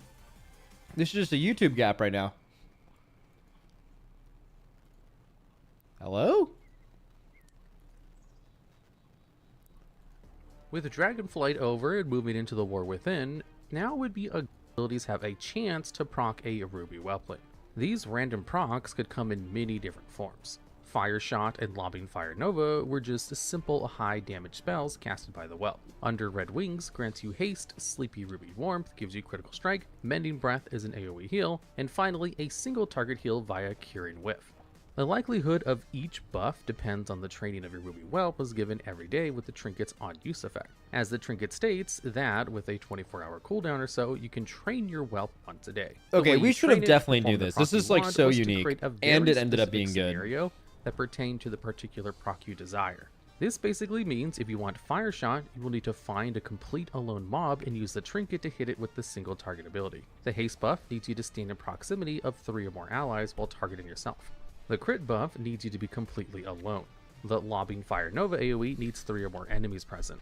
The single target heal can be learned by using the trinket on a completely alone ally, and finally the AoE heal can be learned when you use it on a group of allies. I mean, this is pretty sick. Like, I feel like this is like kind of insane trinket design. So this deserves to be on here. We should have put this on here. You can train the Whelp a maximum of 6 times. A few of you guys said it. So naturally, all of you get to take credit for something any single one of you said.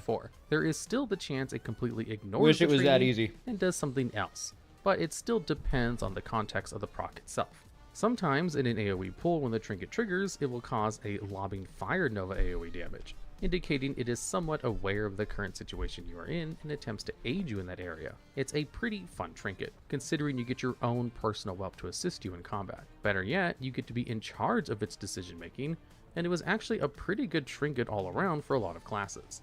It wasn't exactly BIS because of its random nature. Dude, hearing someone say BIS is crazy instead of just BIS.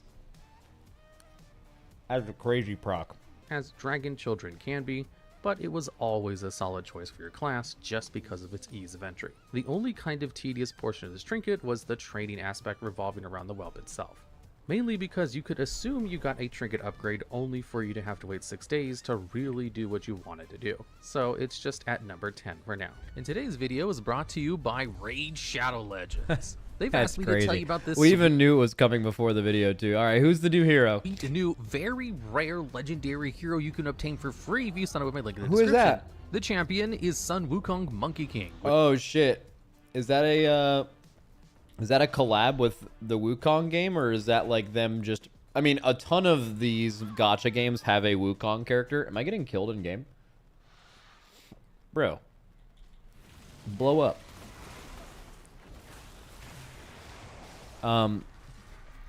But I bet they did it just to capitalize on that, which is probably smart. You can obtain for free. Oh my god, Sun Wukong! Join 4 champion the event dungeon where you face off against the almighty Odin Faefather. You don't like the other 3 The Odin Faefather? Micro of Ghost encounter. This trinket came... Wait, mirror... Fuck! I was like, okay, there's a couple of massive stat sticks in this expansion, and I guess this one is the coolest. Like, I said that. But, like, I don't know. This was an insanely hard list to actually predict. You could have picked this, or, like, there's nothing keeping him from picking, like, 2 other trinkets that do the exact same thing. Came as a reward from the Dawn of the Infinite Dungeons Chronolore Dios encounter. It was available during the tail end of Season 2, all of Season 3 as a Mythic Plus drop, and usable in Season 4, but at the limit of the champion upgrade track. Similar to the last entry, upon using this trinket, it will summon an extra NPC to cast spells at your enemies, this time based on your class role rather than a random proc. Upon using the mirror, it would bring forth a copy of your character from the future. Your character's transmog would be altered heavily to the point you kind of look like a character from the Dune franchise. The damage and healing of this future you wasn't that amazing. If anything, it was actually really bad. The biggest draw to this item was its ability to grant you a massive amount of your highest secondary stat. This meant if Mastery was your highest stat, using this trinket would then buff it to an insane amount and allow for huge burst windows for many classes.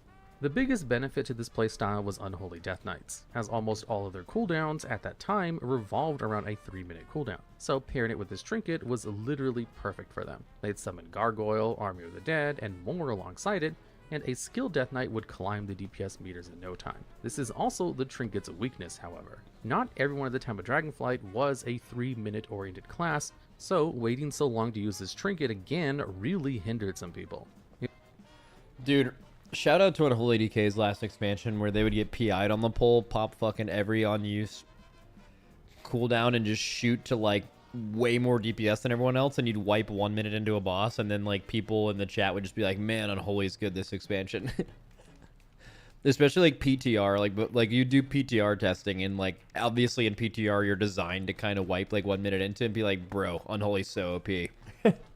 It was, however, pretty novel to watch your future self charge your target and beat them up as your DPS would skyrocket, even if your duplicate wasn't actually doing the damage in the long run. And at number 8, we have the Echo of Neltharion trinkets. I think that counts. We specifically stated Neltharion's Call to Dominance because I think that's objectively the coolest one, but if he wants to just do all of them together, that counts. That counts. It's got to count. Also, this was definitely the most overpowered one. Keep it simple. All Some of them were these trinkets terrible. dropped from the Neltharion encounter and Aberrus, the Shadow Crucible, on all difficulties. They were part of the very loot table, which basically means they show up even less. What's up? They were part of the very loot table. Aberrus, the Shadow Crucible, on all difficulties. They were part of the very loot table. The very loot table? The very Lulu? The very loot? Okay, it said very rare loot. He's reading a script. I'm assuming the script was bad, or he just wrote or he just like saw loot and just said it twice. Typical. You misread it. which basically means they show up even less than the average amount of loot. That just But caught me if off they guard. do drop, they will drop in addition of the normal loot, not as a substitution. Lulu. Functionally, these trinkets all acted the same, at least somewhat. They were all class specific, so something like Call to Chaos cannot be used by Death Knights. This trinket made it so whenever you would cast an AoE ability, This shit was trash, you had a this one. chance to proc a large amount of your primary stat. Like some classes, certain Additionally, abilities all just didn't damage work. you took was now increased by 5%. You can tell you this literally proc was couldn't active proc on it your in single character target. due to the semi-transparent And some faceless some creature people behind your procced it character for free. that would mimic all of your movements.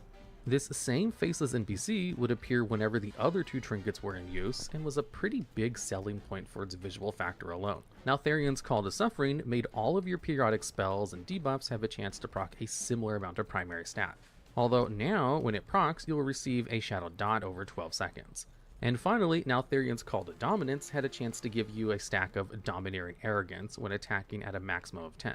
It is then the trinket changes based on not just the class you're playing, but also the specialization, as using your class's biggest offensive cooldown will trigger the effect of the trinket. This one was An example definitely of this the best is one. Demonology Warlock's Demonic Tyrant Yep. Summit. Oh, Casting dude, your shout out, cooldown he would knew then that. grant you a large sum of primary stat per stat consumed by the trinket, but reduce your movement speed by 10% as the cost. This trinket was actually insanely overpowered when it was current, and Warlocks everywhere had some of the highest burst potential because of it. Additionally, while using it, the same faceless on the creature pole, but would later in appear the behind fight, your yeah. back and mimic your casts and movements to really sell that corruptive nature of the trinket from the fall. It was of kind of Black like Dragon Spy aspect Masters, itself. honestly. It even actually drew the attention of role players to an extent, at least ones who wanted to RP something more void. It just related. couldn't stack It as wasn't high. super hard to get during season 4 either, as you could just purchase the trinket with the antique bronze bullion item earned from killing any raid boss. But these trinkets were super passive, and its only fun aspect was just seeing the faceless appear and confirm you're about to do some pretty big damage. Come on. The Call to Dominance is sending you into this We need another dub here. by a long shot. Boone, Beacon, so or if you were an Guzzy? already bursty class, No, those are gonna be this thing higher. went off the charts for you. And at number 7, we have Fyrax's Tainted Rageheart. Fuck! Obtained from its namesake, this trinket was one of the strongest Fuck! tank items in recent history. It gave you a base amount of versatility, a stat almost every Fuck! tank benefits highly from, so that alone is nice A couple of enough. you guys said this. Equipping the Rage Heart would cause your very presence Fuck. to lash out damage on mobs around you. So literally just existing would cleave enemies you pulled, and it actually makes for pretty excellent AoE farm and legacy content. Crazy Though you its didn't on include use Rage Heart? was- What do you mean? Like, this list is like somewhat powerful, somewhat cool, somewhat... I mean, it's just like a fucking absorb trinket, you know? That's all it is. Certainly the best Does some damage. Cool. Woo! part of this Crazy trinket. cool. Once you pressed it, you would be given an enormous shield that protects you from any source of damage, including magic. This shield was so large, it sometimes was more than your entire health bar, and could be considered a tank cooldown of its own, if not better than some. This was very useful for tanks pushing into high keystones or mythic rating due to the ability to tank damage they otherwise would not be able to. Although wasn't because even it does not used as tanks, it was used by exclusively have healers a and stat DPS like as well. strength or agility attached to the trinket, while it is not wholly designed for them, can be used by DPS as well. You can be a caster or melee, it doesn't really matter. If your raid team was willing to spend your bronze He got bullion that. on this item, you could push much higher keystones where a certain damage threshold was too much for your healer. This was exceptionally better for classes that lack defenses or immunities, as the shield itself could He be considered nailed a it. mere immunity for its large amount. Plus, the passive damage at the cost of basically nothing was nice to have also. The only downside Dude. to this trinket was passive damage Moving with damage Blaze killed like this is fucking psychotic, right?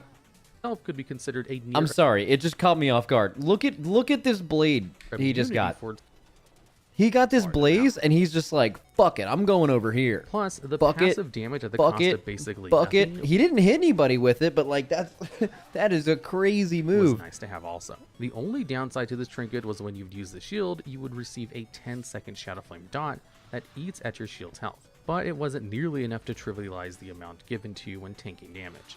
It's at number 7 for its general usefulness and just absolute superiority for tanks in general. Although its only purpose was to take damage, it didn't actually shift your playstyle a lot other than letting you complete your rotation more often. So it's only at number 7.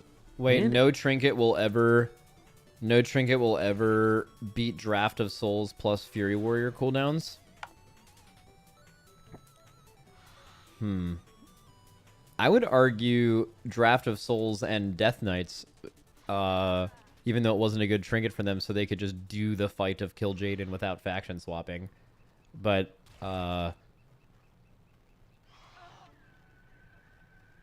that also is the reason. So Draft of Souls is the reason that trinkets that do damage don't scale with cooldowns anymore. They usually only scale with like verse, and sometimes they'll scale with like crit. But wait, am I getting killed? I got killed by a bird. Fuck you, bird. All right, I'm just gonna stay as a ghost because you can't kill me when I'm a ghost. All right. At number 6, we have the Cataclysmic Signet brand. This melee item would cause all of your... Ain't no fucking way. This trinket was fucking horrible. It was RNG as fuck. It wasn't fun to use ever, and it was only good in pure single target. What makes it interesting? It's fucking terrible. Applying a this trinket is dot fucking over 6 horrible. seconds. Dude, this is You would drop from crazy. Smolderon and Amirdrasil, the Dream's Hope, on all Actually difficulties. crazy. You also will gain a buff called Firestarter that stacks to 15. These stacks would Shit was increase the damage horrible. of the fire dot mentioned a second ago even more. And while you're 5 stacks, you also deal some of its damage to yourself as a slight drawback from its power. When you reach the maximum amount of applications, enemies around your main target will then suffer 10% of the dot's damage as a cleave. The only caveat is that the Firestarter debuff will be removed if you are out of combat for 15 seconds or more. So what this means is the longer the fight lasts, the more damage you will ramp up. You remember how we were talking about simbait recently, and like there's some people in chat who were using that term incorrectly, like they didn't know what simbait was. This is a simbait trinket, 100%. It takes about 4 minutes to reach its maximum potential. So, fights that last a long enough time cause this trinket to do an obscene amounts of damage to your main target. Ironically, this is the usual amount of time it took to kill Smolderon, if not a bit more for the average group. So the trinket he drops is a perfect tool for re-clearing him. Even though it mostly sounds like a single target weapon, it actually was really good in Mythic Plus too. So long as your tank managed to constantly keep your group in combat, you could keep this damage up. Or at the very least, your tank stalls the timer as much as possible and then pulls, usually to allow your healer to get some mana if they need it. It's very passive, but the constant fast-paced gameplay required to keep it fully sustained was a nice addition to its make. It actually could end up being your top 3 to 5 damage sources at the end of your dungeon or raid boss. Funny enough, in long RP spaces for... That is not true. Maybe for a tank or something. Bro, Anvil, your top 3 damage sources? That is not close. Like a good pull of that would be it doing like more than 5% of your damage, which was pretty good, but I mean, that might be true, but only if your class does all of your damage with like 2 buttons. Dungeons, like an actually example 2 being buttons, after you defeat the not first kind of boss 2 in the buttons. Blackwater Cold, you'd normally lose the buff because there was no enemies nearby to fight. You could, however, get the Worn Doll toy and drop in the middle of a Mythic Plus during downtime and press an AoE spell. This causes you to hit the place doll and temporarily place you in combat, prolonging the effects of the Signet brand. Now, the only issue is it has a 20-minute cooldown, so it was likely you could only do this once per Windwalker at that dungeon. time relied Plus, a if lot your on tank external was damage slower than sources, what you maybe needed for that. this trinket, Maybe some you weaker never classes, got its yeah. full potential out. Well, Windwalker's weird. Like, Windwalker splits all of its damage, and depending on what kind of add-on you're using to look at your damage or logs, like, it'll split your damage a lot between your clones. Probably thought this trinket sucked. So for experienced spaces, this trinket could be really fun for some to use, while others, not so much. Generally, it was the latter, and the brand wasn't used all that much in Season 4 Dragonflight, and that's mainly because of the return of the other trinkets that we'll go on to later. Fuck this and trinket. At number 5, we have Zakali Chaos Grapnel. Dropping from the Assault of Zakil encounter in Aberrus, this trinket had its fair share of uses. Dude, and why fun. is the Others, YouTube not so L? much. Generally, it was the latter, like Chaos Grapnel, dropping from the Assault that we'll go on to later. And at number 5, we have Zakali Chaos of uses and fun. Dropping from the Assault of Zakil. Why is the YouTube video just not working? It's like has some kind of memory leak or something. Maybe my WoW's open? Kill encounter later. And at number 5, we have Zakali Chaos Grapnel. I mean this when I say this. I've never seen this trinket in my life. I've never seen this trinket in my life, and I've never heard someone refer to this trinket in my life ever. Even now, recently, since we went through all of the trinkets, I've never seen this before.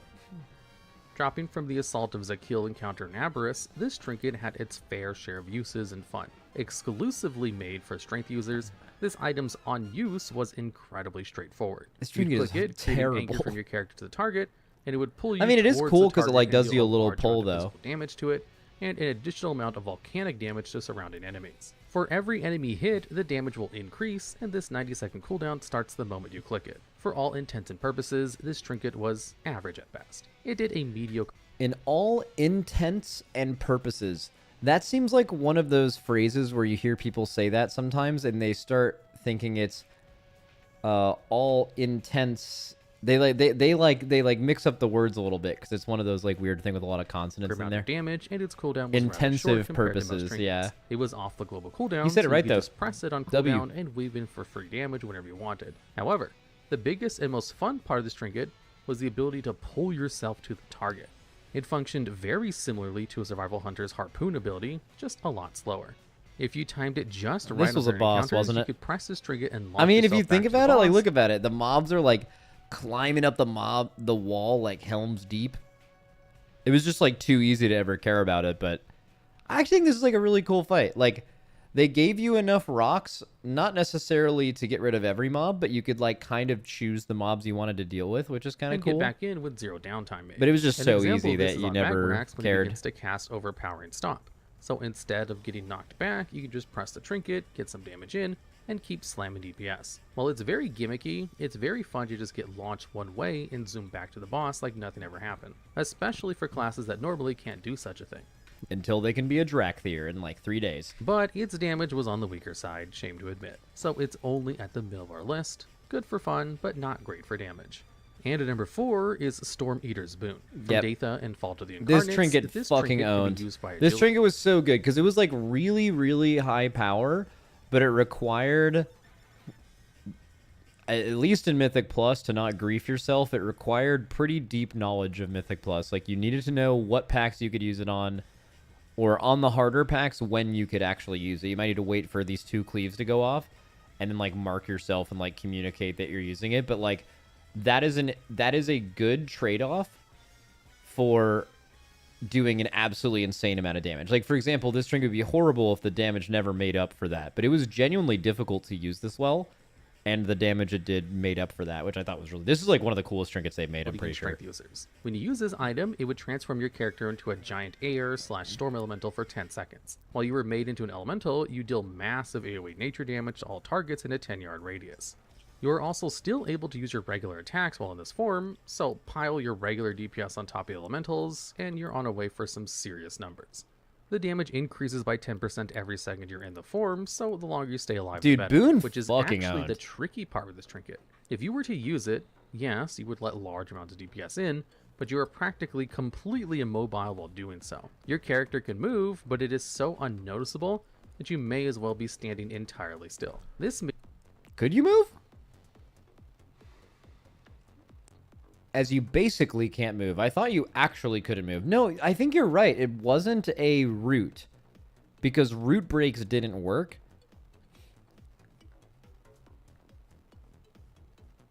I'm pretty sure it was a root that couldn't be root broke. Right? But you could use normal things you could use during roots, like Shadow Step. Like you can I'm pretty sure you can root with, you can Shadow Step with root. You can transcend with root. It doesn't break it. It says immobilizing. Yeah, but is immobilize like actual flavor text? Like, does that mean like there's nothing in the game that grants you like immunity to immobilizing effects? Maybe that's exactly the phrase on Death's Advance. But like it's not a thing. Like root means something, slow means something. I don't think immobilize means anything. Was it actually a 99% slow? Is that what immobilize means? I'm actually not sure. It actually means something in the game. Means that you have to for sure know you will be okay when you press it, or face the soon-to-be-met consequences of standing in the fire. Immobilizing yourself for an entire 10 seconds is a heavy gambit, but if you manage to live the full duration, it is a much larger reward. Yeah, shit Probably owned. the only other downside in the trinket is that it has a 3-minute cooldown, but that's probably for the best. Well, I mean, that's not really a downside because that's just a, like, this could be a 1 minute cooldown, a 2 minute cooldown, or a 3 minute cooldown. The amount of cooldown time just directly relates to its power. And in this, like, for example, would this trinket have been better if this was a 1 minute CD, but instead of being immobilized for 10 seconds, you immobilize yourself for, 3.3 seconds? That'd be a lot easier to use. But I think it's actually a cooler trinket that it's such a long cooldown and such a long duration of the immobilize that it actually makes you think more, and the power is obviously increased to account for that.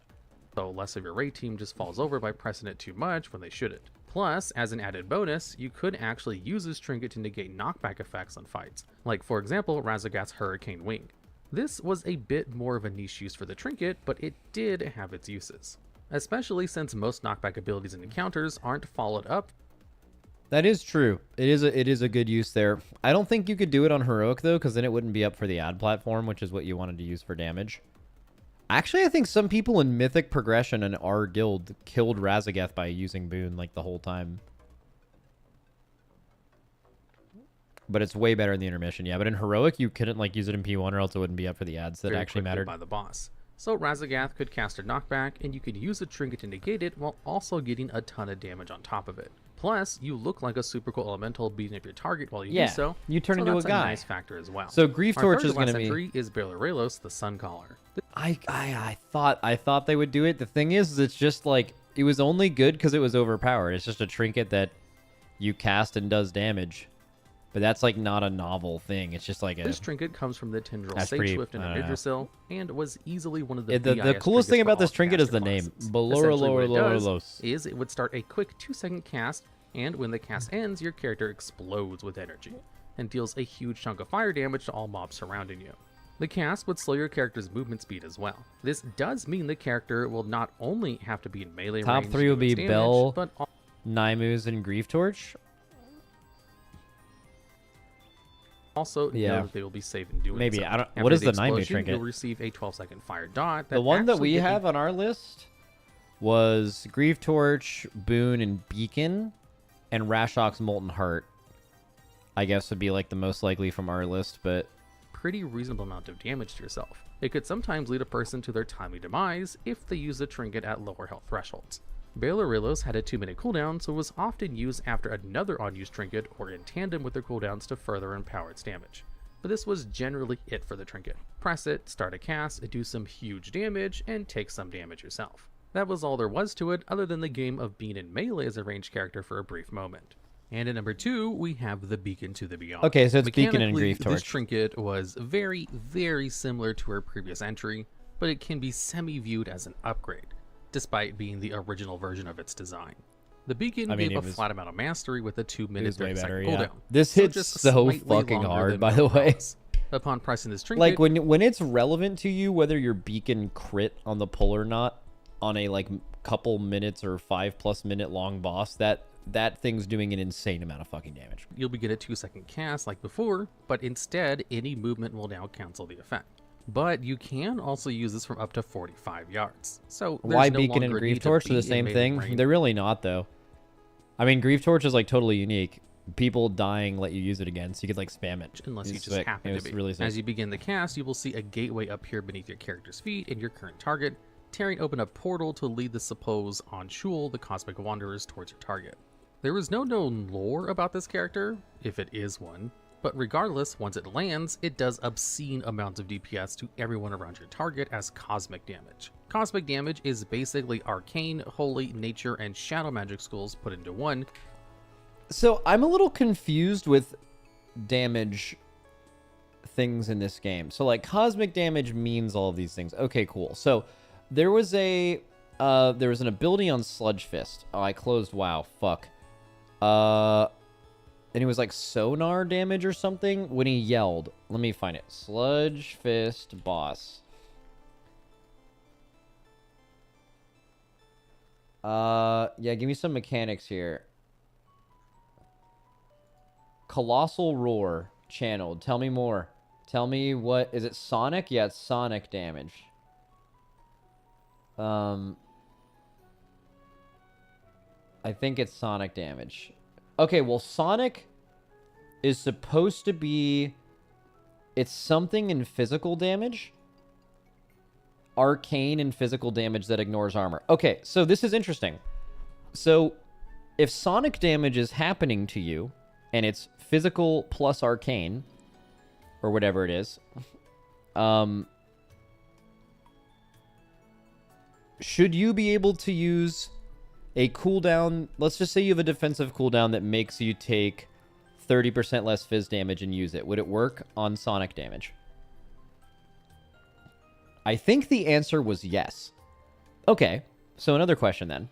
If you were to use anti-magic shell on Roar, which is a 20% magic damage reduction, should that work on sonic damage? Because it's also arcane.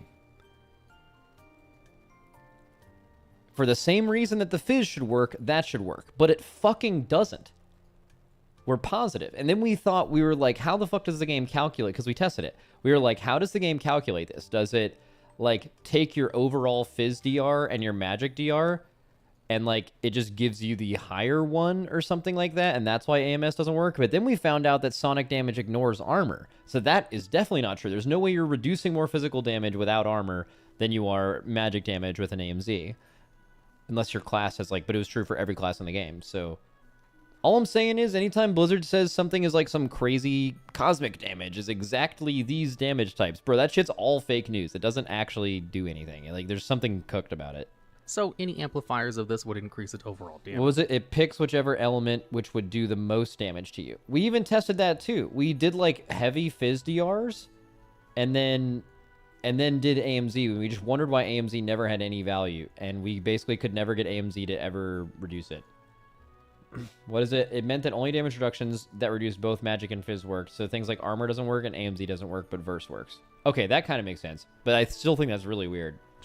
It was incredibly simple to use and benefited many classes. Ironically, tanks the most. Tank damage is already relatively low, and there aren't too many cooldowns at their disposal. Like, basically, I think... Here's what I think. I think Blizz wanted... Like, you could tell with the animation that it looked Sonic, right? But, like, it was basically a physical spell. Like, a roar. Like, roars are almost always physical in this game, right? Unless it's, like, otherwise stated. Or it's, like, a magic... Like an arcane mob or something. Like, it's almost always physical. So I think it was physical. And then they just, like, were like, I don't know, that looks Sonic. Let's just make it Sonic. But let's just make it still physical. I don't know. To amplify their damage. It's, like, physical. So flat burst it's Sonic only in name. Like the Beacon were perfect for them. I don't know. Especially Just since many tanks use versatility on their gear, which will in turn buff their damage for just having the stat, thus making Beacon stronger. The Trinket also wasn't intelligence only, so unlike Bellerolos, everyone could use this void-addled creation and just nuke anything. And everyone did. Path. At least in and Mythic finalizing our list number 1, yes, we sir. have Manic Grief Torch. This is the coolest trinket they've made in years. Keeper and Vaulted Incarnates, the this goddamn trinket guzzler. has grown to be one of the fan favorites amongst the WoW community. While it mostly saw its uses in Season 1 of Dragonflight, its true heyday was during Season 4. Upon clicking the Grief Torch, your character would undergo a 2-second channel that unleashes a large volley of firebolts at your target. These firebolts had a chance to bounce around and hit neighboring enemies to your primary target, and deal large amounts of fire You haven't damage. mentioned the coolest part Normally, yet. when a channel begins, you have to stand completely still to finish the cast. At least that was the case with this trinket until Season 4. It was then changed to allow constant movement as you use the Grief Torch at no penalty. So unlike the last 2 entries, you aren't punished at all for pressing your on-demand nuke button on enemies. You just had to stop pressing your actual button rotation so that the firebolts deal their full damage, as opposed to a single instance of damage. Your target could also die during the channel, but this can be easily avoided if you just target an enemy with loads more HP. It also had a 2-minute cooldown, but this was the least a target could die mid-channel, making it a waste. That's such a random thing to mention. of the trinket's concerns. See, the biggest factor of this trinket is its final line of text, indicating that whenever a player in your group dies, the cooldown of Grief Torch that's will be the shit reduced that's by sick. 90 seconds.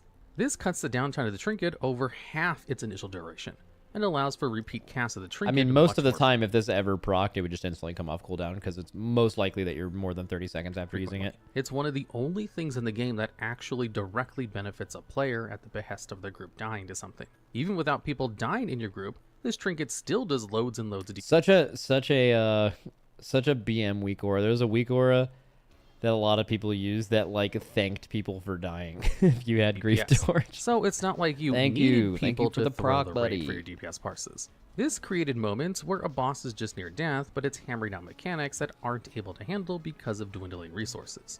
2 people go down, your grief torch is suddenly reset, and it provides the burst you need to bring the boss down in time. This created... Was it, Max, didn't you say in some chat after Razageth progression that you guys were thinking about using a combat res to reset grief torch during progress? Yeah, so we would have done it on Mythic Razageth if we had to kill that boss over the weekend.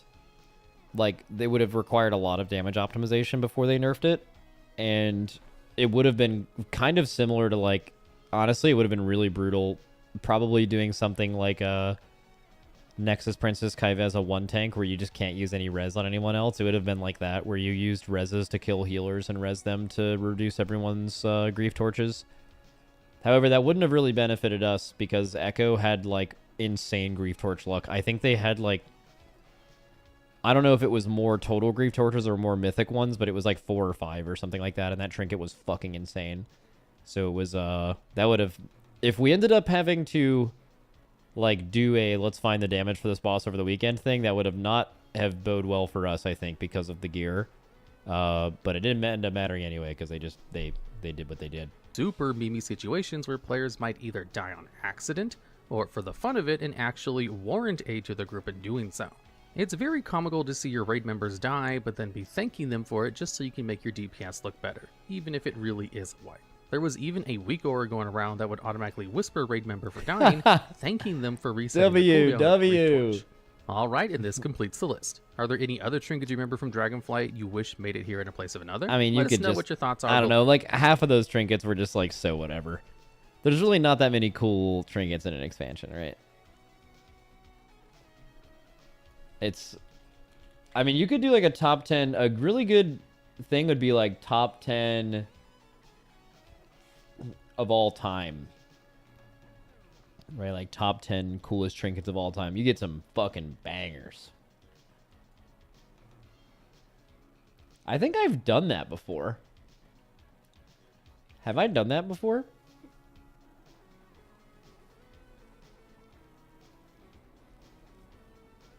What is it? Some people got so butthurt by the whispers? Yeah, no shit. Of course. Could you imagine? I mean, when you mess up, you're already mad at yourself, potentially. Some people are like that. So imagine you're mad at yourself and then someone, like, BMs you. That would... I mean, have you ever gotten pinged in League after you made a mistake? Or have you ever gotten, like... You're mad at yourself and then someone calls you out in Mythic Plus party chat or something? I mean, getting tilted after that is not surprising at all.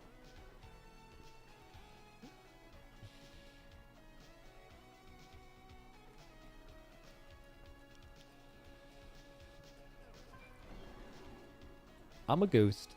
I'm no longer a ghost.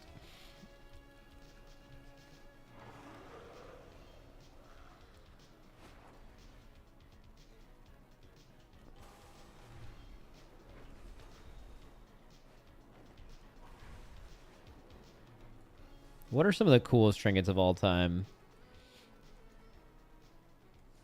Rune of Reorigination from Throne of Thunder.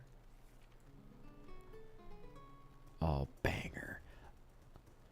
Unerring Vision was also from that same raid. Super fucking insane. Kind of class specific, but that was back when snapshotting was in the game. So they designed a trinket that made it so you would randomly proc 100% crit. You would just, like, put up your huge dots and just absolutely fucking farm. So that was sick. Rune of Reorigination, that would be my number one, but that's, like, personal bias. Any cool WAD? Well, oh, yeah. Remember, you can do the trinket thing. Yeah. Soul cap. Soul capacitor. This guy. Basically, it just stored all of the damage you would do and then do all of the damage at one time. So you could, like, AoE something and then, like, just jump to a boss and do, like, 20% of its health. It was fucking sick. And then what else was in this trinket? The mage one, right? Where is it? Was it early in the raid?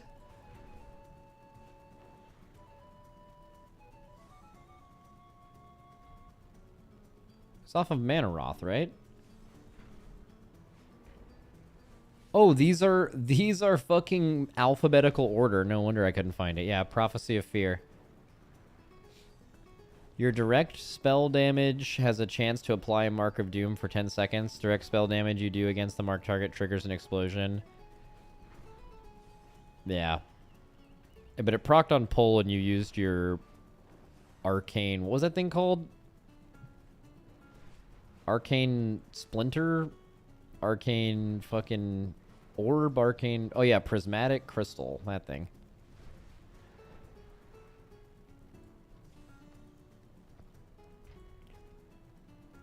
Yeah, I don't think there's anything else here that was really sick. Oh, there was! The Spinman. Wasn't this the Spinman raid? It what? Yeah, Mirror of the Blade Master. I mean, this was just like... What's the best way to describe this trinket? It's just boon before boon, but you don't lose control of your character, and they, like, you just do damage around your character where you spawn these little guys. Anything else? Blackrock Foundry have any cool trinks?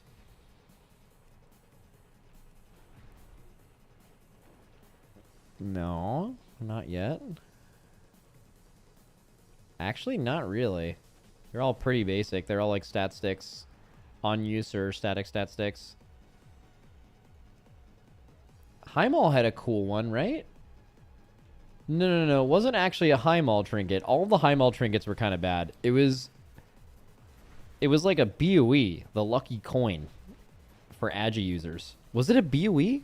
I'm pretty sure it was a BOE. I don't know why it was a BOE. There's like a BOE trinket called the lucky coin that fucking owned. It wasn't like a cool trinket. It was just like really powerful.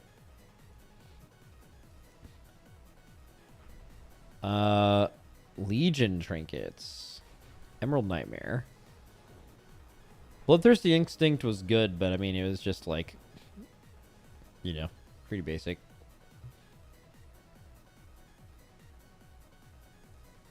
I think Nature's Call was cool, but not very good. I think the Swarming Plague Hive was also... Unstable Arcano Crystal? That wasn't a cool trinket. It was just a... It was just like an OP overstated...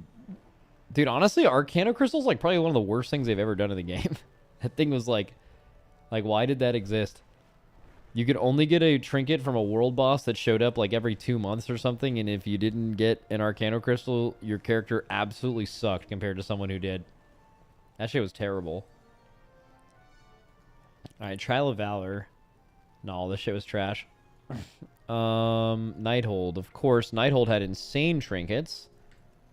It was the first, like, conventional cheat death trinket with the Royal Dagger Haft. Funny story. Ben and I used these as tanks for, like, the rest of the expansion. Just like you know how people use cheat death trinkets all the time now, anytime they're available, because they're super fucking broken to do any hard content. And, like, all the tank class discords were like, yeah, never copy what Max and Ben do. Like, they use cheat death trinkets and not the trinkets that do the most overall DPS. And we're just sitting here like, dude, these guys just trying to fucking solve tanks with spreadsheets and have no idea how the fucking game works.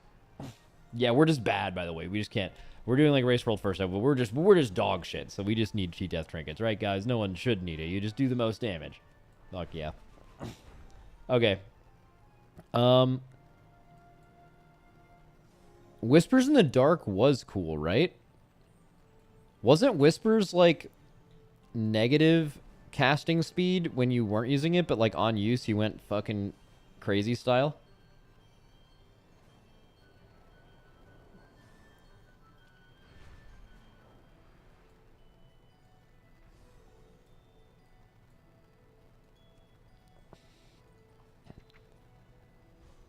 Draft of Souls. Why is Draft of Souls cool? It just like did damage. It was only cool because it was one of the only trinkets in the last 10 years that stacked with the buffs you put on yourself, which doesn't make any sense. And it also rooted you in place, which is like kind of cool with the boon thing. And it was used in the next tier, actually, to not get knocked around on Kill Jaden. Also, there was Convergence of Fates, which was just This says your attacks have a chance to reduce the remaining cooldown on an empowered rune weapon. I think that was after a redesign. I think what it did initially was just straight up have a flat reduction on, like, your main cooldown. Or maybe it was a few of your cooldowns.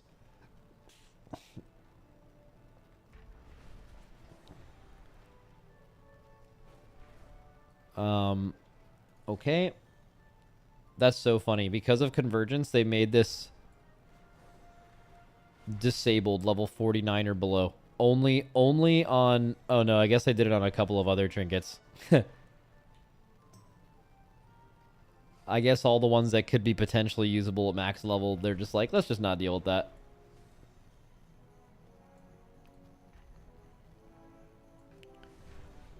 Was there any Star Augur trinkets? No. High Botanist, no. Scorpion. Nah. Alright, Tomb.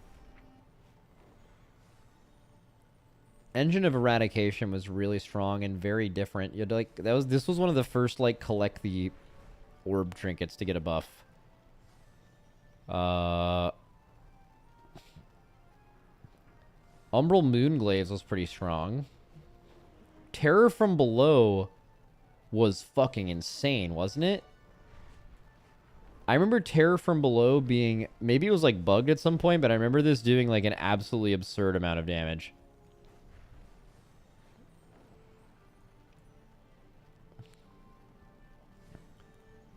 Okay, Antorus then. So Antorus technically had Amenthul's vision, but not really. I just think this was one of the biggest mistakes they ever made. They even in an interview were like, we're not going to tell you how Amenthul's vision works, but it's going to be really fucking cool, just wait. And then it was so fucking rare that like maybe one person looted it in your guild on an alt by like the end of an expansion. It's like, oh yeah, this was really fucking cool, by the way. Just fucking no one gets it. Hell yeah. But for the other ones, it was like they had like for each armor type, I guess, or like strength, agi, bunch of other stuff. You got like your own trinket that like leveled up every week, but they were pretty basic.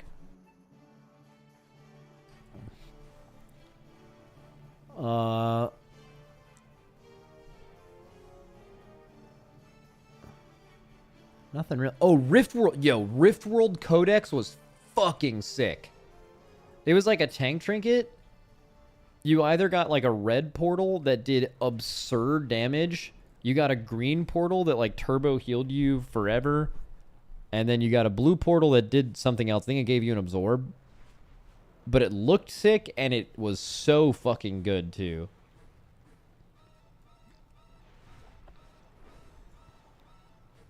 The rest of these are all whatever. Woo. Alright, good BFA trinkets. Oldier trinkets were horrible, if I remember. I think Battle Dazarlord trinkets were also horrible. Like, you would just use all dungeon shit for, like, this whole expansion. Remember, you could just use, like anytime you were an Agi user and a new patch came out and you're like, what's a good trinket for me? I hope I get a freehold dice out of my fucking box or something. Just the whole expansion.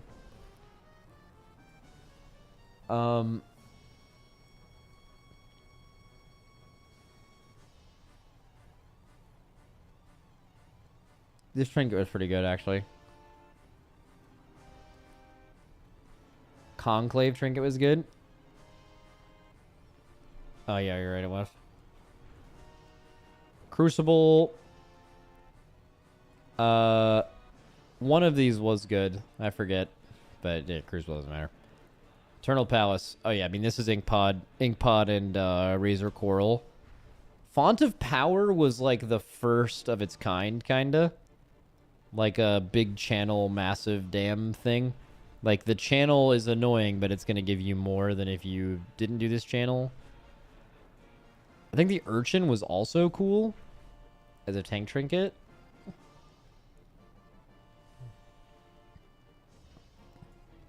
None of the other stuff was very cool. Alright, what about Nyalotha? The Corruption Patch. Psychic Shell was very cool as a tank. I think people liked the Raden trinket. You wanted both from, like, they had like a set bonus. I don't know if they were actually good though. Manifesto. Oh, yeah. Was this thing even cool, or did it just give you... Nah, that was pretty cool.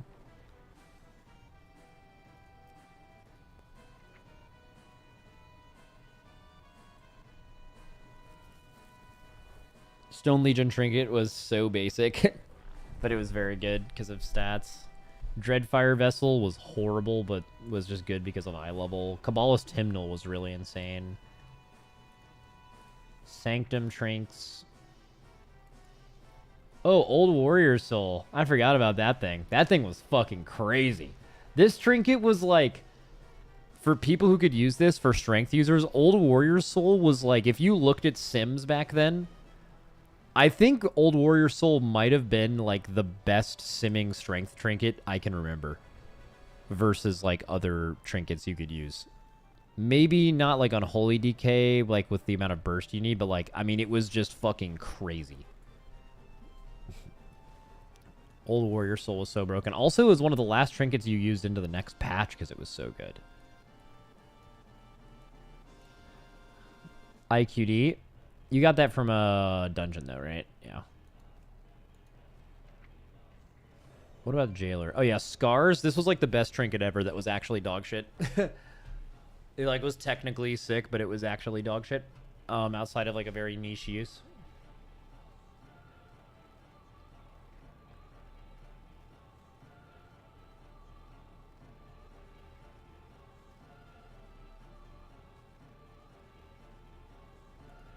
Alright, now we're looking at Dragonflight. And we just talked about this, so we're done. Dude, the only other thing I kind of wanted to do today was maybe, just maybe, I would do like a little Queen Ansurek guide. The reason why is I was watching Dratnos do it last night. Not like a, hey guys, this is Web Blades. Like, not like a ready to raid, like, quick new people learn the boss. Like, a very in-depth, like, okay, you assign, you know, like, the 4 frothing toxins in P1 or something like that.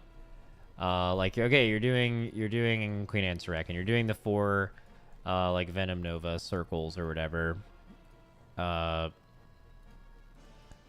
Like, where should you actually have people stand? And who should be in what groups? Like, typically, like, you're doing the one at the end of the phase, and it's like this, right? And I think they're marked, like, star, and then circle, diamond, triangle, something like that. Like, who do you actually have go in each thing? Because, like, some guilds, and we had to do this, have to do, like, a little gate to, like, go from here to here, and then you, like, go back, and then you go into it. But the more I thought about it, the more... I think actually Echo did this really well. Like, they assigned their star, which is the only person who's doing something hard here. They assigned their star to basically be tanks or immunities, I think. And basically, all 4 people, if they got shitty web blades, could just, like, make it work. Where that was not true in our group. I think it was, like, 2 DKs. And it was basically people you wanted to just be able to stay on the boss. But damage doesn't really matter now. So, or matters significantly less, so you should just have people that can, like, guarantee not fuck it up. Like, a mage could stay out and blink in with web blades. Like, that might help you over progression than missing stacks. But also, stacks matter less now because they nerfed it. And then, like, stuff like that. Also, something Dratnos was doing. I messaged Dratnos this last night. This is something I noticed ID was doing. Right? So this is what ID, the night before they killed it, this is what their royal condemnations looked like. And I messaged this to Twisted. I'm like, you guys need to make your condemnations much closer, like this. Right? Because I could show you the difference in what this looks like, but basically, if your condemnations are like this, your tank has to go around the far one, which means the boss doesn't get under all of them, and they die way fucking slower. Like, the tank has to, like, parallel park the boss. Instead of, in this scenario, they can just run right past it, and they can pull it on top of all 3, and if you, like, watch our kill video, they instantly die, like, before web blades. And most guilds are doing web blades with condemnations because their positioning is bad. And there's no reason to not do this. The only reason to do this is laziness. This is...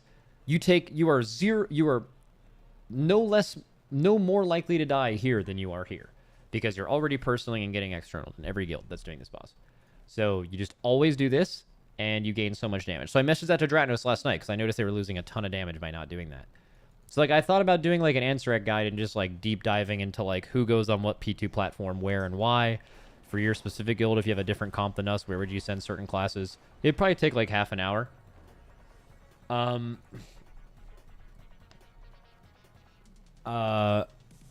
I just realized I don't want to do that today, so I won't be. But I might do that soon. W. Max, when you message other leaders like that, are they usually receptive? Well, the two people I messaged in this situation were Twisted and Dracthyr, two of my friends, one of which I've raided with before, and they are both not the actual leaders of their guild. I think they are among the leaders, but not like the leader. And yeah, both of them took that well. I mean, I wouldn't have messaged them otherwise. I'm not like trying to step on anyone's shit. I'm just literally watching their progression and just noticing this small thing that they're not noticing that is fucking them up. So I told them. Do you think that makes sense? Seems like a W easy 300k video.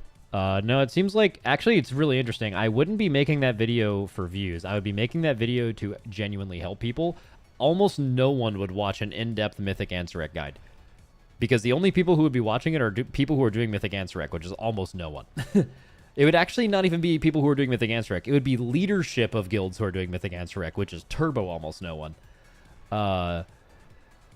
So it would not be for views whatsoever. It would purely be just because I think it would be helpful. Not true. I'd watch it and I don't even Mythic raid. Why would you watch that?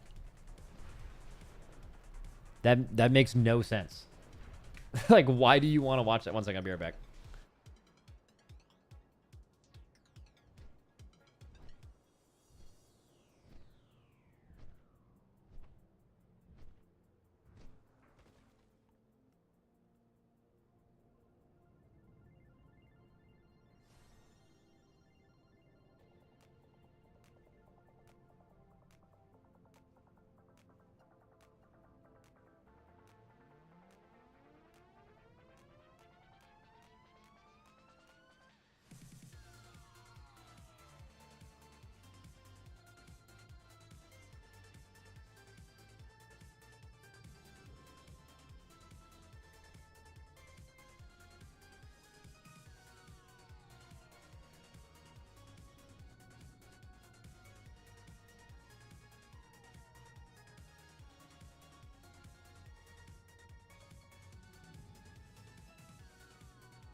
The standing on the couch is insane. Wait, were they... What were they doing?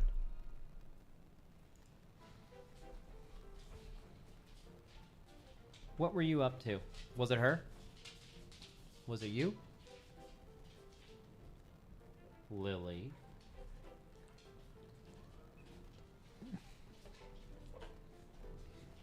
It was probably her. Max, have you been watching The Penguin? What is The Penguin about?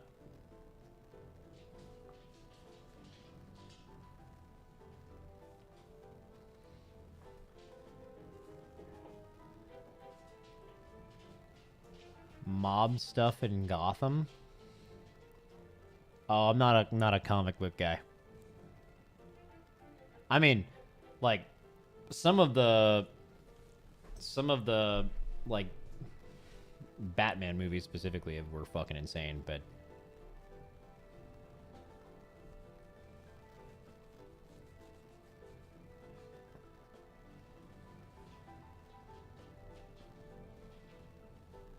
it's a banger show.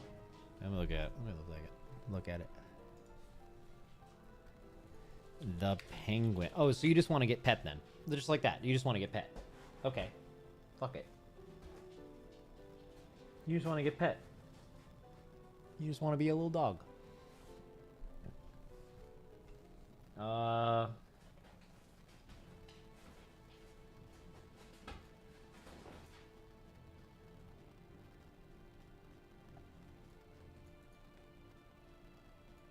Oh yeah, this looks crazy good. Oh, it's on HBO. Yeah. Dude, I'm gonna watch this for sure. Wait, how the fuck did Colin Farrell get dressed up like that?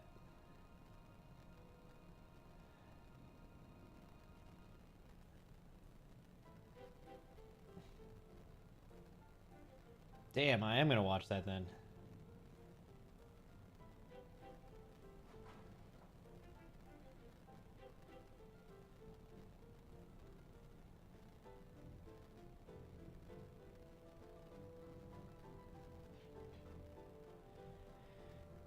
Did you see the most recent Batman movie? Yeah, the one with Robert Pattinson, I think. Yeah, that shit owned. I love that.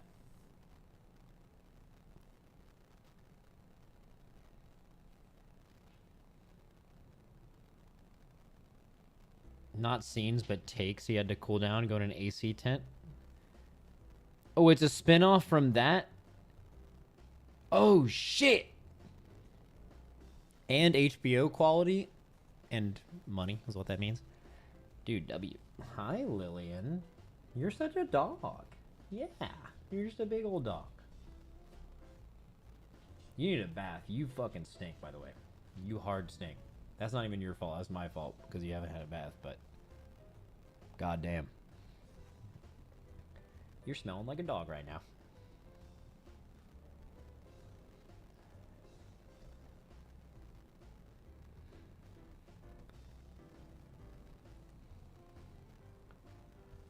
She'll just sit here forever.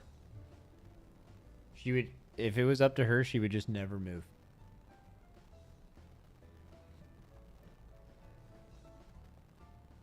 Alright, let's try stopping petting her. Hello, sir. Hello. Hello, you're missing something. Sir.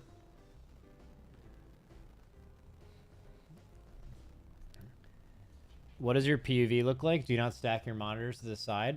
I have my main monitor right there. And then I have a second monitor right there. And then I have a third monitor in portrait mode, almost exclusively for Discord. That's just Discord is permanently open on that monitor. And then up at the top, I have a old TV of mine that is my streaming PC only monitor. So like that's where my OBS is for my stream. Dude, by the way, if you guys haven't done that specifically, the portrait mode second or third monitor that is only ever Discord goes absolutely insane. It is extremely good.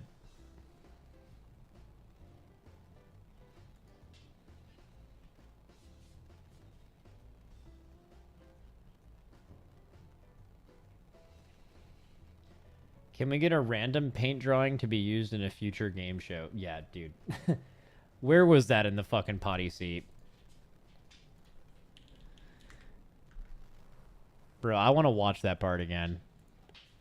We've cooked up a strat that is... Where is this? Second board starts. When the fuck did... Right here. Like, relative to... Down. So this was the game show, and there was a thing called Leonardo Maximum da Vinci, which apparently was... Franck has saved every stupid paint I've made. Like, I'll pull up one right now. Maybe you can guess what this is. I don't know. It just stays up here for days. I believe this is about the difficulty curve in this raid, though, if I remember correctly. But obviously, over years of time, I won't remember. So Franck saves them all and names them. So part of our game show thing was us guessing what the fuck my drawings were about. And look at this one. Always dorky. Nothing's rigged. Well, it's rigged because, who else is going to know that? You are the only one who has gotten something in Leonardo I'm just da that Vinci good, right. but, like... Okay, anyways, let's do Leonardo da Vinci 1000. Jesus Christ. For 1000. What the hell? Got another graph, another line graph. This time going down. From 2000 to 2023. Oh. Okay, I think I have this. So what is okay. how much fun WoW is like relative to other games? So like, Which is a good guess. That almost exactly lines up. And we've talked about that before, and I've made graphs about it before. And if you have not seen this episode, you will not fucking believe what this graph is actually about, and what somehow I made a graph of on my stream. That makes sense. so like WoW was closer to 2000 was like higher relative to other. Okay, oh, no, it's yes, wrong. yes. It's wrong. It's wrong. Oh my god, I'm that's gonna tough. lose. I'm gonna lose. What? Great. Max, what are you talking about? Why would I have ever made a graph about that? What? Why do you have to drive? Can you explain? Oh, that's tough. There's actually no way. What is Max, what is this? this happened?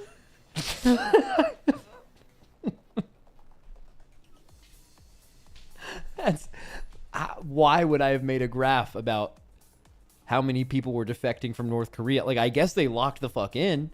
Like, they shut that shit down, apparently, but I don't know why I did that.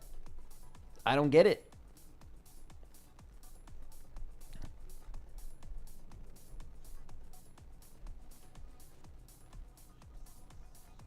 I don't fucking understand. Like, it would be so funny if Franck lied about it. No, I do remember. So I watched a YouTube video. I just went down a YouTube rabbit hole, and the rabbit hole ended in like one of those like really good YouTube channels that's like informational, but it's also really well animated. So like stupid bird brain people like me can really follow along. And like, it was basically just showing why it's so hard to defect from North Korea now. I don't know why I watched it, but then the next day on stream, I was like, guess what, chat? I'm gonna make a graph about the defection rate in North Korea. I don't understand why I did it, but I fucking did it. So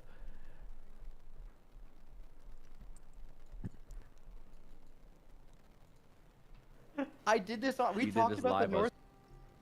yeah. Anyways, you guys should watch that Potty C episode. By the way, it's crazy. You know what you should also do? You should watch that shit right now, because I'm gonna go do some other shit.